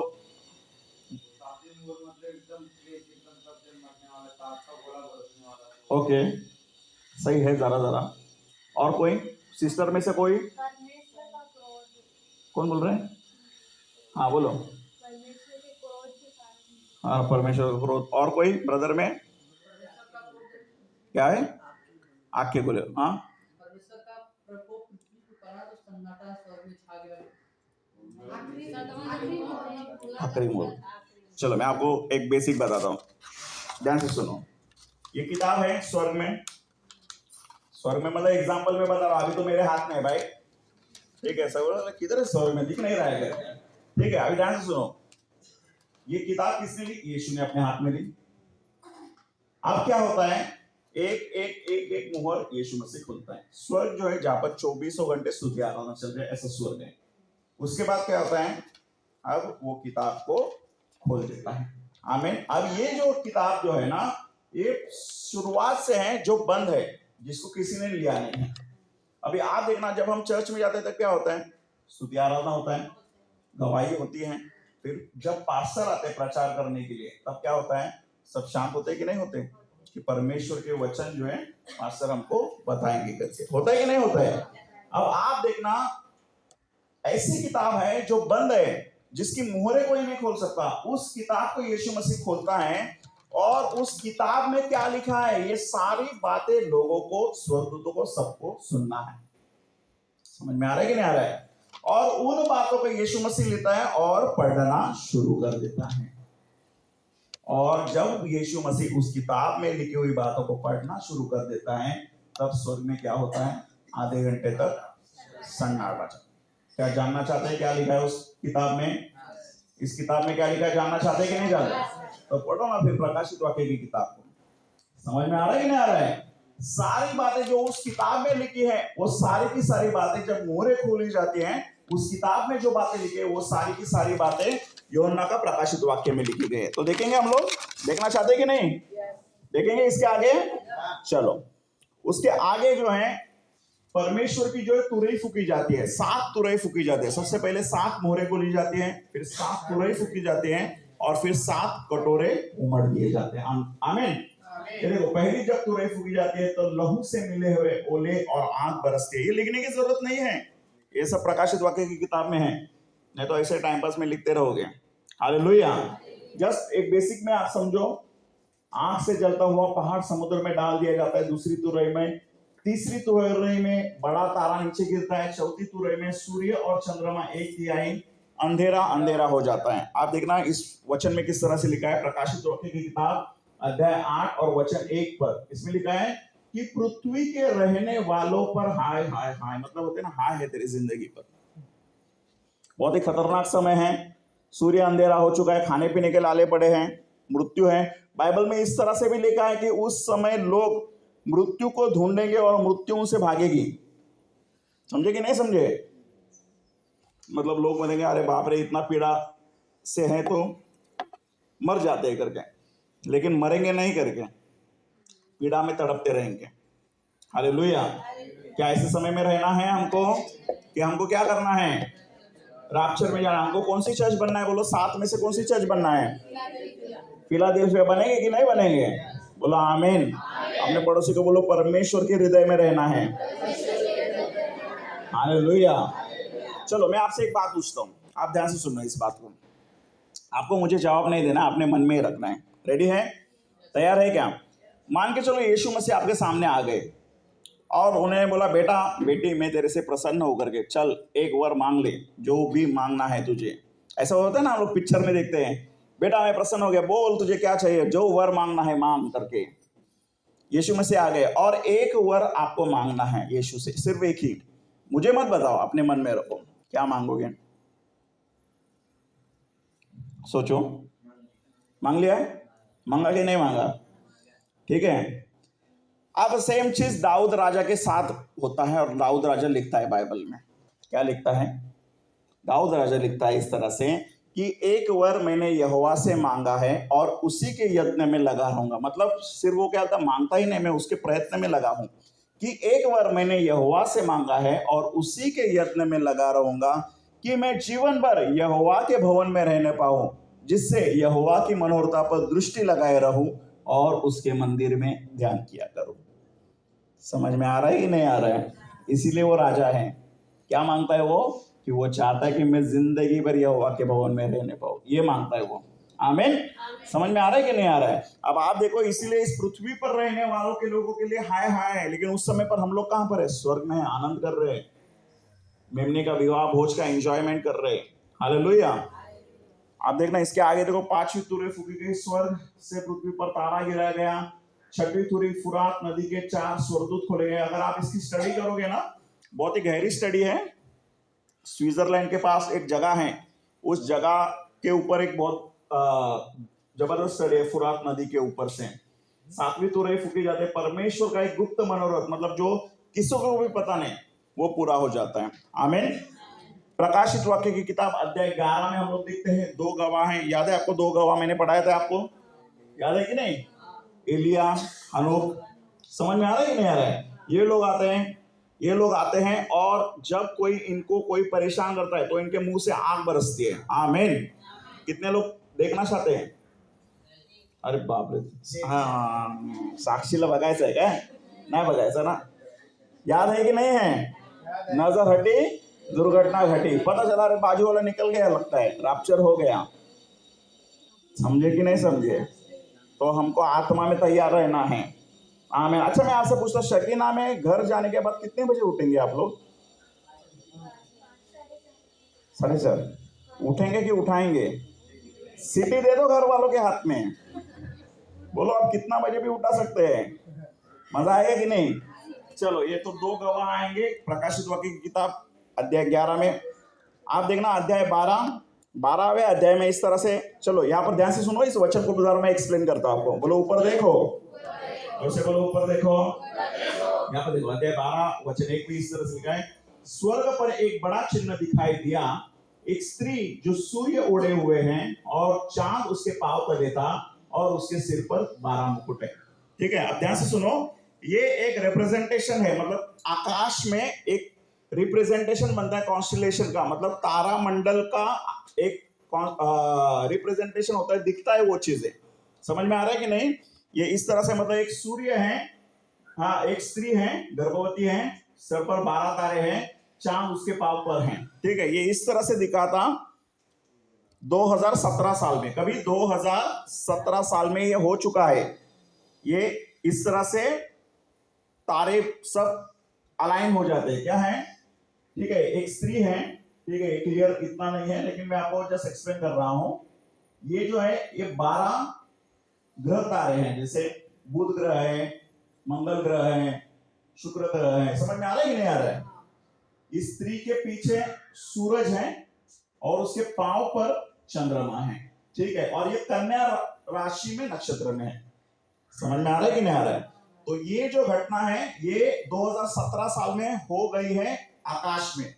अब ये फिर से एक बार इस तरह से सारा अलाइनमेंट होने के लिए 2000 साल लगेंगे। समझ में आ रहा है कि नहीं आ रहा है? इसका मतलब है यीशु मसीह कभी भी आ सकते हैं। अपने पड़ोसी को बोलो तैयार रहना है। उसको हाथ मिलाकर बोलो तैयार रहना है। बोलो आमीन। जोर से बोलो हालेलुया। सोने वाले जोर से बोलो हालेलुया। हाँ देखा, मेरे को डाउट ही था, लोग गए। अपने पड़ोसी को बोलो आत्मा में मत जाओ। आमीन। चलो आगे बढ़ते हैं हम लोग। उसके बाद है एक पशु, जिसके विषय में लिखा है एक पशु। पशु मतलब क्या है बताइए मुझे, प्रकाशित वाक्य की किताब में। जोर से बोलो मसीह विरोधी। देखना चाहते हैं उसको? देखना हाँ बोलते, देखना चाहते बोलते हैं। हाँ जाओगे नहीं तो गन्ने के जूस में। बहुत ही डेंजर सीन है मसीह विरोधी। आमीन। ठीक है चलो, प्रकाशित वाक्य की किताब अध्याय 14, अध्याय को ध्यान से। और मैंने दृष्टि की और देखो एक उजला बादल है और उस बादल पर मनुष्य के पुत्र सरीका कोई बैठा है। मनुष्य का पुत्र कौन है बताइए मुझे? बोले यीशुआ मसीहा। मनुष्य का पुत्र मतलब यीशुआ मसीहा, जिसके सिर पर सोने का मुकुट है और हाथ में चौका हसुआ है। हाथ में क्या है? चौका हसुआ है, ठीक है। आप देखना ये इस तरह से यीशु मसीह है और हाथ में जो है ये चौका हसुआ है, ठीक है। आपण काय बोलतो मराठीमध्ये? विड़ा, खुरपे। हाँ क्यों यूज करते हैं इसको बताइए? ये हसुआ किस काम में आता है बताइए? कब कब काटने में? खेत में आता है तब, लेकिन फसल पक जाता है तभी। समझ में आ रहा है कि नहीं आ रहा? अभी आप सोचना इस बारे में। क्या होता है, धान की खेती मान के चलो हम लोग कर रहे हैं। धान की खेती करने के बाद फसल आ गई ऊपर। फसल आने के बाद हसुआ लेते हैं और उस धान को काटते कि नहीं, और उसको लेकर आते हैं। और लेकर आने के बाद क्या करते हैं? उसको पीटते हैं कि नहीं? जोड़प तो कि नहीं चला का? क्यों करते हैं वैसा? जोर से बोलो। ताकि जो धान है या गेहूं है वो उस वहां से बाहर हो जाए, अलग हो जाए। आमीन। और जो बचा हुआ चीज है, जो घास फूस है, उसको क्या करते हैं? जला देते लोग। समझ में आ रहा है कि नहीं आ रहा है? ये सारा बातें जो है ये इस पृथ्वी पर होने वाली बातें दर्शाता है। क्या होता है वहां पर? जो धान है या जो गेहूं है वो कौन है? परमेश्वर के बच्चे, मतलब हम लोग हैं। वहां पर क्या है? अंतिम कटनी, एक विशाल कटनी है। बाइबल में क्या लिखा है? एक विशाल कटनी का समय है। और मनुष्य का पुत्र कौन है? वो है यीशु मसीह। समझ में आ रहा है? यीशु मसीह आता है और जिसके हाथ में चौका हसुआ है, वो अंत में आकर क्या करता है? जब खेती पक जाती है उस खेती को कट करता है, उसको छोड़ता है, उसको पीटता है, धान को अलग कर देता है। और जो बचा हुआ चीज है उसको कहाँ करता है? आग की जेल में। आग की जेल में कौन जाता है? मसीह विरोधी जाता है, शैतान जाता है, झूठा भविष्यवक्ता जाता है, और दुष्ट और अविश्वासी लोग जाते हैं। याद है कि नहीं? दुष्ट अविश्वासी 7 पुनरुत्थान में पढ़ा है ना मैंने, लगता है भूल गए। चलो मैं आपसे पूछता हूँ, 7 पुनरुत्थान में सबसे पहले नंबर स्थान पर कौन है? भूल गए शिष्य लोग तो भूल गए, है ना? चलो दूसरे नंबर पर कौन है बताइए? झाला, यायर की बेटी आ गई किधर से? पुनरुत्थान में दूसरे नंबर स्थान पर कौन है? हाँ पुराने नियम के संग यायर की बेटी नहीं। हाँ देखा ना कैसे है? अभी 2:30 बजे एग्जाम है। हानो के लिए कितना नंबर है?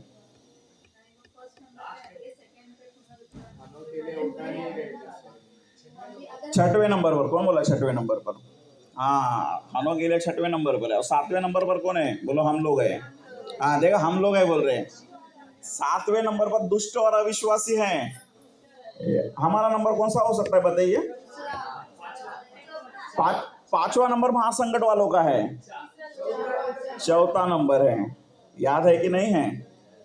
अरे बाप रे, सोचो, मतलब अभी अगर मैंने शुरुआत के क्लासेस के बारे में पूछा तो कैसे होगा जवाब? पढ़ाई करना चाहिए कि नहीं चाहिए? आमीन।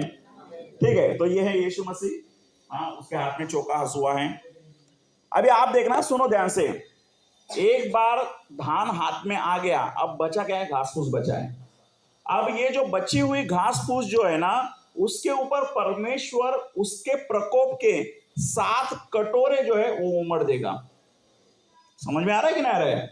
7 कटोरे मतलब गुस्सा है परमेश्वर का। परमेश्वर को गुस्सा है लोगों पर कि जो हठीले इंसान है, जो मानते नहीं हैं। मतलब बाइबल में इस तरह से लिखा है कि सूरज की गर्मी इतनी बड़ी है, सारे लोग परेशान हैं और परेशानी इतनी हो रही है, फिर भी जो है लोग परमेश्वर के नाम को कोसते हैं लेकिन मन नहीं फिराते। आज किसे मन फिराते हैं? वैसा परमेश्वर को कोसते हैं लेकिन मन नहीं फिराते। ऐसे हठीले मनुष्य को कटोरे उमड़कर, प्रकोप के कटोरे उमड़कर परमेश्वर जो उनको सजा देता है। यहां पर देखो किस तरह से लिखे हैं, 7 सोने के कटोरे जो प्रकोप से भरे हुए हैं। कौन सा? प्रकाशित वाक्य 15 अध्याय 7 नंबर का वचन क्या लिखा है कि उसके हाथ में प्रकोप से भरे हुए 7 सोने के कटोरे। प्रकोप मतलब गुस्सा है परमेश्वर को उन लोगों पर। आमीन। आप देखो यहाँ पर किस तरह से लिखा है, ये 7 कटोरे। लिखने की जरूरत नहीं है, आपको बाइबल में सारा चीजें मिलेगा। पहले से लेकर 7 कटोरे हैं। इसका पीछे का वचन बताओ ना एक बार। कौन सा वाला? वही यीशु मसीह सरी का आपने बोला ना, ये 14 प्रकाशित वाक्य 14 अध्याय 14। यहाँ पर ऐसा लिखा है ना, और उस बादल पर मनुष्य के पुत्र, हाँ यानी यीशु मसीह। हाँ अभी मैंने वहाँ पे ऐसा लिखा, और उस बादल पर यीशु मसीह सरी का। हाँ, सरी का है ना वो मनुष्य के मतलब वो जो देख रहा है ना, नीचे से जब देख रहा है वो मनुष्य के पुत्र समान दिख रहा है, वो रिप्रेजेंटेशन कर रहा है। समझे कि नहीं समझे? एग्जैक्टली नहीं, लेकिन ये हमको पता है ना मनुष्य का पुत्र कौन है। बाइबल में लिखा है यीशु मसीह। वो एग्जैक्ट नाम नहीं ले रहा है, वो क्या बोल रहा है? मनुष्य के पुत्र समान है। समझे कि नहीं समझे? यूहन्ना लिख रहा है। ठीक है, ये 7 कटोरे हैं। अब देखना यहाँ पर 1 से लेकर 7 कटोरे हैं। मतलब पहला कटोरा जब डालता है तो फोड़ा निकलता है, समुद्र लहू सा बन जाता है। याद है? समुद्र लहू सा बन जाता है, नदी का पानी लहू बन जाता है। मतलब पीने के लिए पानी नहीं है, समुद्र में पानी नहीं है। सूर्य की आग ने झुलसा दिया है, मतलब क्या हो गए? सूखा बोम्बिल हो गए। समझे कि नहीं समझे? सूखा बोम्बिल। 5वां कटोरा पशु के सिंहासन पर, पशु मतलब मसीह विरोधी के सिंहासन पर, मतलब उसका जो राज्य है वो समाप्त करेगा यीशु मसीह। 6वां कटोरा महानदी फरात पर, और 7वां कटोरा जो है वो हवा में उंडेल देता है। जैसे ही परमेश्वर स्वर्गदूत को कटोरा देता है, 7 कटोरा है जो भी सोने का है ना, देखो किस है? सोने का है। सोना क्या है दर्शाता है बताए आपको? परमेश्वर की शुद्धता को दर्शाता है, प्योरनेस को दर्शाता है। आमीन। समझ में आ रहा है कि नहीं आ रहा है? और सोना जितना आग में जाता है उतना ही वो प्योर होते जाता है, शुद्ध होते जाता है। समझ में आ रहा है कि नहीं आ रहा है? तो आप देखना उस शुद्धता को वो सहन नहीं कर पाते, और 7वां कटोरा जो है वो हवा में उंडेल दिया जाता है। आप देखना, कभी भी याद रखो, आप सत्य के मार्ग पर हो, आप सच्चाई के मार्ग पर हो, आप परमेश्वर के मार्ग पर हो, और आप सत्य से बात करते रहोगे, तो जो अविश्वासी है या फिर जो झूठा व्यक्ति है वो आपके सामने खड़ा नहीं रह पाएगा। हमेशा याद रखना इस बात को। जैसे एक मसीह बहन थी और उसकी पड़ोसन जो थी उसको परेशान कर रही थी, बहुत ज़्यादा परेशान कर रही थी। तब जो है इस मसीह बहन ने उस स्त्री को इस तरह से, उसके पड़ोसन को बोला, ठीक है करके, हमारे और आपके बीच में परमेश्वर है करके, वो देख रहा है, देव भक्तों मन। ठीक है, तो वो डर गई, तो बोले अरे परमेश्वर को बीच में लाने की क्या जरूरत है करके। समझ में आ रहा है कि नहीं आ रहा है? क्यों? क्योंकि शुद्धता है। अगर आप शुद्ध हो, आप सही हो, तो परमेश्वर आपके साथ में। लेकिन ये लोग क्यों सहन नहीं कर पा रहे उस शुद्धता को? क्योंकि उनके अंदर जो पाप भरा हुआ है। 7 कटोरे, और 7वां कटोरा जब हवा में उंडेल दिया जाता है, स्वर्गदूत उंडेल दिया जाता है, तब वहां पर एक आवाज आती है। यहाँ पर देखो प्रकाशित वाक्य अध्याय 16 और वचन 17 में इस तरह से लिखा है, और 7वें ने अपना कटोरा हवा पर उंडेल दिया, और मंदिर के सिंहासन से यह बड़ा शब्द हुआ कि हो चुका, यानी पूरा हुआ, हो चुका। बाइबल, इंग्लिश बाइबल कहता है इट्स डन। आमीन। समझ में आ रहा है कि नहीं आ रहा है? जैसे कि ये क्लास है, इस क्लास का नाम क्या है? समझ में आ रहा है कि नहीं आ रहा है? तो क्या हो चुका? ये यहाँ पर पूरा हो चुका। अभी यहाँ पर क्या लिखता है? वो पूरा हो चुका। सबसे पहली बात क्या हो जाता है? सबसे पहला, परमेश्वर ने आकाश और पृथ्वी निर्माण करने के बाद जो परमेश्वर की योजना थी, उस योजना को धीमे धीमे धीमे परमेश्वर पूरा करते हुए, प्रकाशित वाक्य में आप स्पेशली आप देखना, 7 मोहरें खोली जाती हैं, 7 तुरई फूकी जाती हैं, 7 कटोरे उमट दिए जाते हैं। ये 7 सीक्वेंस पूरा हो जाता है और तब जाकर हवा में जब उंडेला जाता है वो 7वां कटोरा, तब आवाज आती है घोषों का। यह है प्रकाशित वाक्य अध्याय 16 का हिस्सा। अब उसके बाद प्रकाशित वाक्य अध्याय 17 में अगर आप पढ़ोगे उसको, एक बड़ी वेश्या के विषय में दंड दिखाने के बारे में कहा जाता है। एक बड़ी वेश्या जिसको बाइबल में इजबेल करके भी कहा जाता है, वो एक आत्मा है। बोलो आत्मा है, स्पिरिट है। आप देखना एलिया याद है, एलिया याद है कि नहीं है, जो स्वर्ग में ऐसे चला गया था। एलिया ने क्या किया था, बाल के सब जो पुजारी लोग थे उनको बुलाता है, चलो आओ करके कंपटीशन करते हैं। क्या करते हैं, कंपटीशन, देखते हैं तुम्हारा परमेश्वर सच्चा है कि मेरा परमेश्वर। ओके, बोलता है कि तुम सुबह से लेकर शाम तक बुलाओ को करके तुम्हारे परमेश्वर को। उसने सब वेदी लगाया, बोला आग से जो है तुम्हारा परमेश्वर आग भेजना चाहिए भेंट को स्वीकार करने के लिए। वो सुबह से लेकर शाम तक नाचते गाते रहते हैं, लेकिन कुछ नहीं होता है। और शाम को जो है एलिया अपने लिए परमेश्वर के लिए वेदी बनाता है और स्वर्ग से आग आती है और जो स्वीकार कर देती है। फिर क्या हो जाता है, लोग जो है बाल के जो प्रॉफिट्स थे, जो भविष्यवक्ता थे, उनको एक एक को मार डालते हैं। और जो इजेबेल थी वो भी जो है वो प्रॉफिट्स थी, भविष्यवक्ती थी। उसको बहुत गुस्सा आ जाता है। आप सोचना इस बात को, एलिया जिसने आग बरसाई है, इतना पावरफुल एलिया, उसको ये पता चल जाता है कि इजेबेल उसको मारने के लिए आ रही है। कौन, इजेबेल। तो एलिया ने क्या करना चाहिए बताइए, इतना पावरफुल एलिया जिसने आग बरसाया था।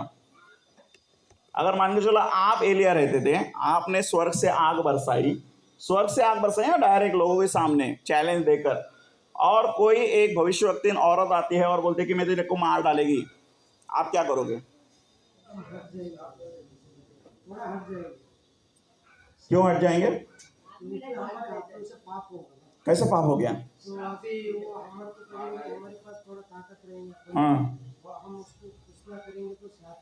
नहीं, हम लोग ने तो परमेश्वर के प्रकट किया ना, परमेश्वर का आग बरसाया ना। हम लोग ने तो साबित कर दिया कि हमारा परमेश्वर जीवित परमेश्वर है करके। वो लोग तो झूठे साबित हुए। बाइबल में इस तरह से लिखा है। एलिया ने क्या किया पता, एलिया भाग गया उसके सामने से, इजेबेल के सामने से, क्योंकि वो इतनी शक्तिशाली थी, उसके अंदर इतना पावरफुल स्पिरिट था इजेबेल के अंदर। आप देखना यहाँ पर जो है, उस बड़ी वेश्या को दंड दिखाऊंगा, मतलब जो बहुत से पानियों पर बैठी हुई है, ऐसा लिखा है बहुत से पानियों के ऊपर बैठी हुई। मतलब क्या है बताए क्या, वो ऐसी एक स्पिरिट है, ऐसी एक आत्मा है, पानियों को मतलब लोगों के ऊपर बैठी है, जो लोगों को व्यभिचार में फंसाती है। समझ में आ रहा है कि नहीं आ रहा है? मतलब आप कोशिश करो कि नहीं करके मैं सही रास्ते पर रहूं, लेकिन वो आपको व्यभिचार में फंसाने की कोशिश करेगी। समझ में आ रहा है कि नहीं आ रहा है? उस वेश्या का दंड दिखाता है वहां पर अध्याय 17 में। बोलो आमीन, जैसे बोलो हालेलुया। उसके आगे देखो एक वचन है उस अध्याय 18 कि वहां पर इस तरह से लिखा है कि गिर गया, बड़ा बेबीलोन गिर गया, जो दुष्ट आत्माओं का निवास और हर एक अशुद्ध आत्मा का अड्डा और एक अशुद्ध और घृणित पक्षी का अड्डा है। एक बेबीलोन, मतलब आप देखना बेबीलोन का टावर बनाया था निम्रोद ने, याद है आपको? कौन से युग में बनाया था बताइए? मानव शासन में। बाढ़, अच्छा बाढ़ से पहले बनाया था कि बाढ़ के बाद? बाढ़ से पहले। इतना तो याद है ना, विवेक युग था। हाँ, बाढ़ के बाद बनाया था, सॉरी, मानव शासन युग, मतलब मानव ने मानव शासन युग में बनाया था उसने। तो उस टावर को क्या बोलते हैं? बेबीलोन। याद है कि नहीं? निम्रोद। हाँ, क्यों बनाया था उसने? क्या क्या सोचा था उसने? परमेश्वर ने क्या बोला था? जाओ करके फैलो। समझे कि नहीं? परमेश्वर ने कहा जाओ फैलो, और इसने क्या बोला था? आओ और इधर ही रुको करके। समझ में आ रहा है कि नहीं आ रहा है? तब परमेश्वर ने क्या किया? भाषा का जन्म किया, चाइनीज, तेलुगु, तमिल, सब भाषा में। ठीक है, सब अपने अपनी भाषा वाले लोग साइड में हो गए। बेबीलोन एक ऐसी जगह रहती है जहां पर दुष्ट आत्माओं का निवास रहता है। आप देखना ऐसे बहुत सारे जगह रहते हैं, खंडर रहते हैं, घर रहते हैं, बंगलो रहते हैं, बोलते ना भूत बंगला उधर मत जा करके। सुना है आपने? जैसे मुंबई में भी बहुत सारे ऐसे बिल्डिंग रहते हैं, बिल्डिंग बनकर रेडी हो गई, लोग रहने के नहीं जाते। सुना है आपने? मैं जहां पर रहता हूँ ना, वहां पर एक इतना खूबसूरत होटल बना है, खूबसूरत एकदम जबरदस्त, ऐसे बिल्डिंग जबरदस्त, ऐसा आप देखोगे नहीं किधर मुंबई में, इतना खूबसूरत होटल है, 5 स्टार होटल। लेकिन जैसे बना है ना वैसा बंदी है वो। हमारे जो मसीह लोग हैं, कुछ लोग जाते हैं उधर, बोलते सब खंडर है अंदर, दुष्ट आत्माओं का निवास। कोई लोग जाने से डरते हैं उधर। समझ में आ रहा है कि नहीं आ रहा है? क्यों? वहां पर जो है दुष्ट आत्माओं ने कब्जा कर कर रखा हुआ है उस जगह को, ताकि वो कितना भी खूबसूरत बने उधर अच्छा काम करने के लिए नहीं देते हैं। समझ में आ रहा है कि नहीं आ रहा है? जैसे मैं एक घर में रहता था तो हमको पता नहीं था, लेकिन कुछ जब हमने वो घर छोड़ा तब हमको पता चला कि उस घर में एक आदमी ने फांसी लगाकर सुसाइड किया था। समझे? लेकिन हम लोग तो ऐसे रहने गए थे। जब रहने गए तो उस घर में ऐसा दुष्ट आत्मा का कार्य होता था, पानी नहीं आता था नल में। समझे? पानी नहीं आता था नल में। मैं परेशान हो गया, क्या है पानी नहीं आता करके। ठीक है, फिर हम लोग क्या कर, जैसे पानी का आवाज आता था ना, बॉटल लेकर जाता था मैं नल के सामने, और नल में ऐसा लगाया ना, पानी गायब। फिर आकर रख दिया, फिर आकर बैठे काम करते हुए, फिर से आवाज आया, पानी आया पानी आया, फिर से बॉटल लेकर गए, पानी गायब। समझे कि नहीं समझे? हम परेशान हो गए। ठीक है, उसके बाद जो है वो घर भी छोटा था तो हम लोग ने शिफ्ट कर दिया, दूसरे घर में आ गए। तो ऐसी कुछ जगहें रहते हैं ना जो दुष्ट आत्मा को निवास है, बेबीलोन का अड्डा है। मतलब सारी की सारी पृथ्वी पर जहां जहां दुष्ट आत्मा का कार्य हो रहा है ना, वो सारे के सारे दुष्ट आत्माओं को, उस कार्य को परमेश्वर क्या करेगा? खंडित करेगा। समझ में आ रहा है कि नहीं आ रहा है? सारी दुनिया प्रभु यीशु मसीह की हो जाएगी ना, हर एक भूमि जो है यीशु मसीह की हो जाएगा, उसका राज जाएगा, परमेश्वर का राज जाएगा। बोलो आमीन। तो से बोलो हालेलुया। ठीक है, अध्याय 19 जो है, अध्याय 19 में हम देख सकते हैं मेमने का विवाह है। आमीन। और ये वचन तो बहुत ही अच्छा है, मेमने का विवाह हो जाए। जैसे मान के चलो मेरे बहन का शादी है और मैं आया और आपको आकाश को बोला, आकाश मेरे बहन का शादी है, खाना खाने आया, कैसा लगेगा? मस्त लगेगा। बोलेगा क्या ब्रदर डायरेक्ट खाना खाने बुलाया करके। समझे कि नहीं समझे? आप देखना लोग नॉर्मली कैसे बुलाते हैं, आओ शादी में आओ करके बोलते हैं, लेकिन यीशु मसीह ने डायरेक्ट क्या बोला कि खाना खाने के लिए आओ करके। आमीन। ओके, उसके आगे हम लोग देखते हैं प्रकाशित वाक्य की अध्याय 20, और एक शैतान को बांधने के लिए एक स्वर्गदूत आता है, उसको 1000 वर्ष के लिए बंद कर देता है। कितने वर्ष के लिए? जोर से बोलो। और जब 1000 वर्ष जब बंद हो जाता है शैतान, तब हम लोग यीशु मसीह के साथ आते हैं और 1000 वर्ष के लिए इसी धरती पर राज्य करते हैं। बोलो आमीन। तो आपको राजा बनाएगा कि नहीं बनाएगा? अपने पड़ोसी को बोलो मैं राजा हूँ, उसको हाथ मिलाकर बोलो मैं राजा हूँ। आमीन, हालेलुया। क्या आप जानते हैं कि स्वर्ग में भी हमारे लिए अच्छा अच्छा घर है? याद है कि नहीं है? मतलब मेरे घर में आना, हम लोग मस्त करके पार्टी करेंगे। ओके बोलते हैं। आप मुझे आपके घर पर नहीं बुलाएंगे? बुलाएंगे कि नहीं बुलाएंगे? उधर क्या अपने को पार्टी करना है। आमीन। तो 1000 वर्ष का है ये, मजा आएगा आपको प्रकाशित वाक्य की किताब पढ़ने में। और उसके बाद जो है आप देखना अध्याय 21 और अध्याय 22, जिसमें है नया आकाश और नई पृथ्वी। नया आकाश और नई पृथ्वी मतलब ये जो आकाश है और ये जो पृथ्वी है ये नहीं रहेगा, वहां पर न्यू बनाएगा, नया बनाएगा परमेश्वर, ब्रांड न्यू। बोला आमीन, हालेलुया। और ये सारी चीजें जब हो जाएगी तब जो है फिर से एक बार परमेश्वर आवाज देता है और कहता है कि पूरा हुआ, मतलब ये सारी बातें जो है पूरी हो गई। मतलब क्या पूरी हो गई? आप याद करो, सबसे पहले परमेश्वर ने क्या किया था? आकाश और पृथ्वी का निर्माण किया था। समझ में आ रहा है कि नहीं आ रहा है? और ये सारी चीजें फिल्टर आउट करने के बाद, अच्छे अच्छे लोगों को अपने पास में रखने के बाद, शैतान, दुष्ट आत्मा, इन सारा चीजों का नाश करने के बाद परमेश्वर अपने लोगों के साथ में लेगा और नया आकाश और नई पृथ्वी करेगा। बोला आमीन। और तब परमेश्वर जो है ये बातें, सारी बातें पूरी हो जाती हैं। बोला आमीन। क्या आप विश्वास करते हैं ये सारी बातें पूरी होगी? पूरी होगी कि नहीं होगी? चलो हम लोग बोलते हैं कि आमीन। जोर से बोला आमीन। और एक बार बोला आमीन। आमीन इस शब्द का क्या मतलब होता है? हाँ, ऐसा ही होगा। आमीन मतलब जो है वो आमीन हो जाएगा। हालेलुया। क्या विश्वास करते हैं बाइबल में जो भी बातें लिखी है वो पूरी होगी? पूरी होगी कि नहीं होगी? बाइबल में आखिरी किताब जो है प्रकाशित वाक्य की किताब, उसका आखिरी वचन में आखिरी शब्द इस तरह से है। वचन में क्या लिखा है? प्रभु यीशु का अनुग्रह और पवित्र लोगों के साथ रहे। आमीन। मतलब क्या है? जितनी भी बातें बाइबल में लिखी है वो सारी की सारी हाँ और आमीन में बदल जाने वाली है। बोलो आमीन। अच्छा है कि नहीं है? तो पढ़ेंगे कि नहीं पढ़ेंगे? प्रकाशित वाक्य की किताब पढ़ेंगे। आपको इसको और गहराई में जाकर पढ़ना है और गहराई से जाकर समझना है। हालेलुया। ठीक है, कुछ बातें जो है मैं YouTube पर भी डालता हूँ। ये देखो मेरे YouTube चैनल पर भी आपको मिलेगा। आपके बैच के वीडियो भी डाले हैं मैंने YouTube चैनल पर। समझ में आ रहा है कि नहीं आ रहा है आपको? वहां पर जाकर भी आप पढ़ सकते हो। ठीक है, किसी को कोई डाउट है, कोई सवाल है? डाउट सवाल कुछ है?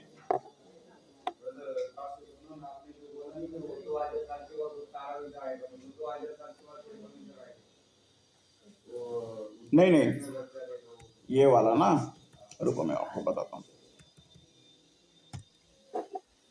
ये जो चीज है ना, ये वाला, ठीक है, ग्रह तारे सब घूमते रहते हैं। समझ में आ रहा है कि नहीं? ग्रह तारे, सूर्य ग्रह तारे, ये सारा चीजें घूमते रहते हैं।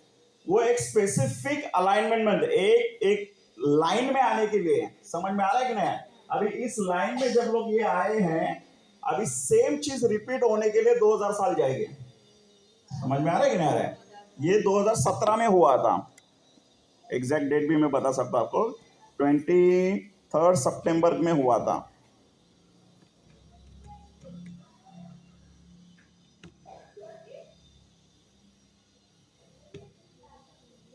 ये देखो,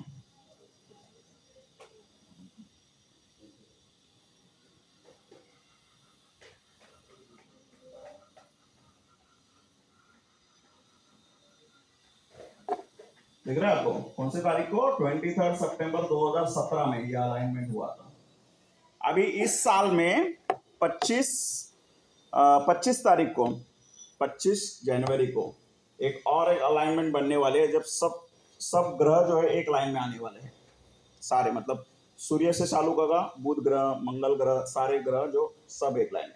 आप जानते हैं हम लोग कोई ज्योतिष शास्त्र नहीं सिखा रहे हैं, नहीं तो आप मेरे को बाबा समझकर आ जाओगे। पहले मैं ऐसा था, पता है आपको, हाथ देकर करता था भविष्यवाणी, ज्योतिष शास्त्र ये सब करता था। मैंने जिनको किए हैं वो अभी भी मुझे ढूंढ रहे हैं, लेकिन मेरा नाम चेंज है इसलिए मैं मिल नहीं रहा उनको। समझ में आ रहा है कि नहीं आ रहा है? अब सुनो ध्यान से। परमेश्वर ने ग्रह नक्षत्र ये सब क्यों बनाए पता है क्या? चिन्ह के लिए बनाए हैं। आप देखना, जब यीशु का जन्म हुआ था तो 3 लोग यहाँ से गए थे ना, भारत देश से, याद है कि नहीं है? जो गए, कैसे गए थे आप बताइए मुझे? उन्होंने तारा देखा था, तारा को मैपिंग करते हुए लोग गए थे। 3 लोग गए थे। तो कुछ स्कॉलर्स इस तरह से गए थे, उन तीनों में से कुछ भारत के भी थे और एक जो था वो केरला से था, जिसका नाम था गोंडीफेरस करके बोलते। केरला का वो राजा था गोंडीफेरस, और वो वहां पर गया था। ठीक है, पूर्व देश से आए थे। हाँ, समर्पण थोड़ा, ठीक है। समझ में आ रहा है कि नहीं आ रहा आपको? तो वहां पर वो जाते थे, मतलब वो ग्रह नक्षत्र का स्टडी करते थे। और अभी जो है, जो अलाइनमेंट जो बताया ना, वो 2017 में आया था। अभी वैसा ही सारा अलाइनमेंट होने के लिए ग्रहों का और 2000 साल जाएगा। मतलब 2000 साल में एक बार वो बनता है। बोला आमीन, बोला हालेलुया। तो ये सारी बातें हैं और इस तरह से ये पूरा हो चुका है। आमीन। तो क्या बाइबल पढ़ना चाहिए? प्रकाशित वाक्य की किताब पढ़ेंगे कि नहीं? आशीषित होना चाहते हैं? और आशीषित कितना लाख दोगे बाजू वाले को? अपने पड़ोसी को बोलो 20 लाख देने वाला हूं। आमीन। मजा आएगा कि नहीं आएगा? चलो आओ अपनी जगह पर खड़े रहेंगे। हम लोग धन्यवाद करेंगे परमेश्वर को। सभी लोग धन्यवाद करिए, अपनी आंखों को बंद करेंगे और हम लोग धन्यवाद करेंगे। बोलो धन्यवाद करो, अपनी आंखों को बंद करो, हाथों को स्वर के उठाओ और धन्यवाद करो। बोलो धन्यवाद धन्यवाद धन्यवाद परमेश्वर। जो भी इन क्लासेस में हम लोग सीखे हैं इसके लिए मैं धन्यवाद करता हूँ परमेश्वर। सभी लोगों खुल के धन्यवाद करो। Thank you Lord, thank you Jesus. धन्यवाद धन्यवाद धन्यवाद धन्यवाद। प्रार्थना करिए, धन्यवाद करिए, धन्यवाद धन्यवाद धन्यवाद परमेश्वर।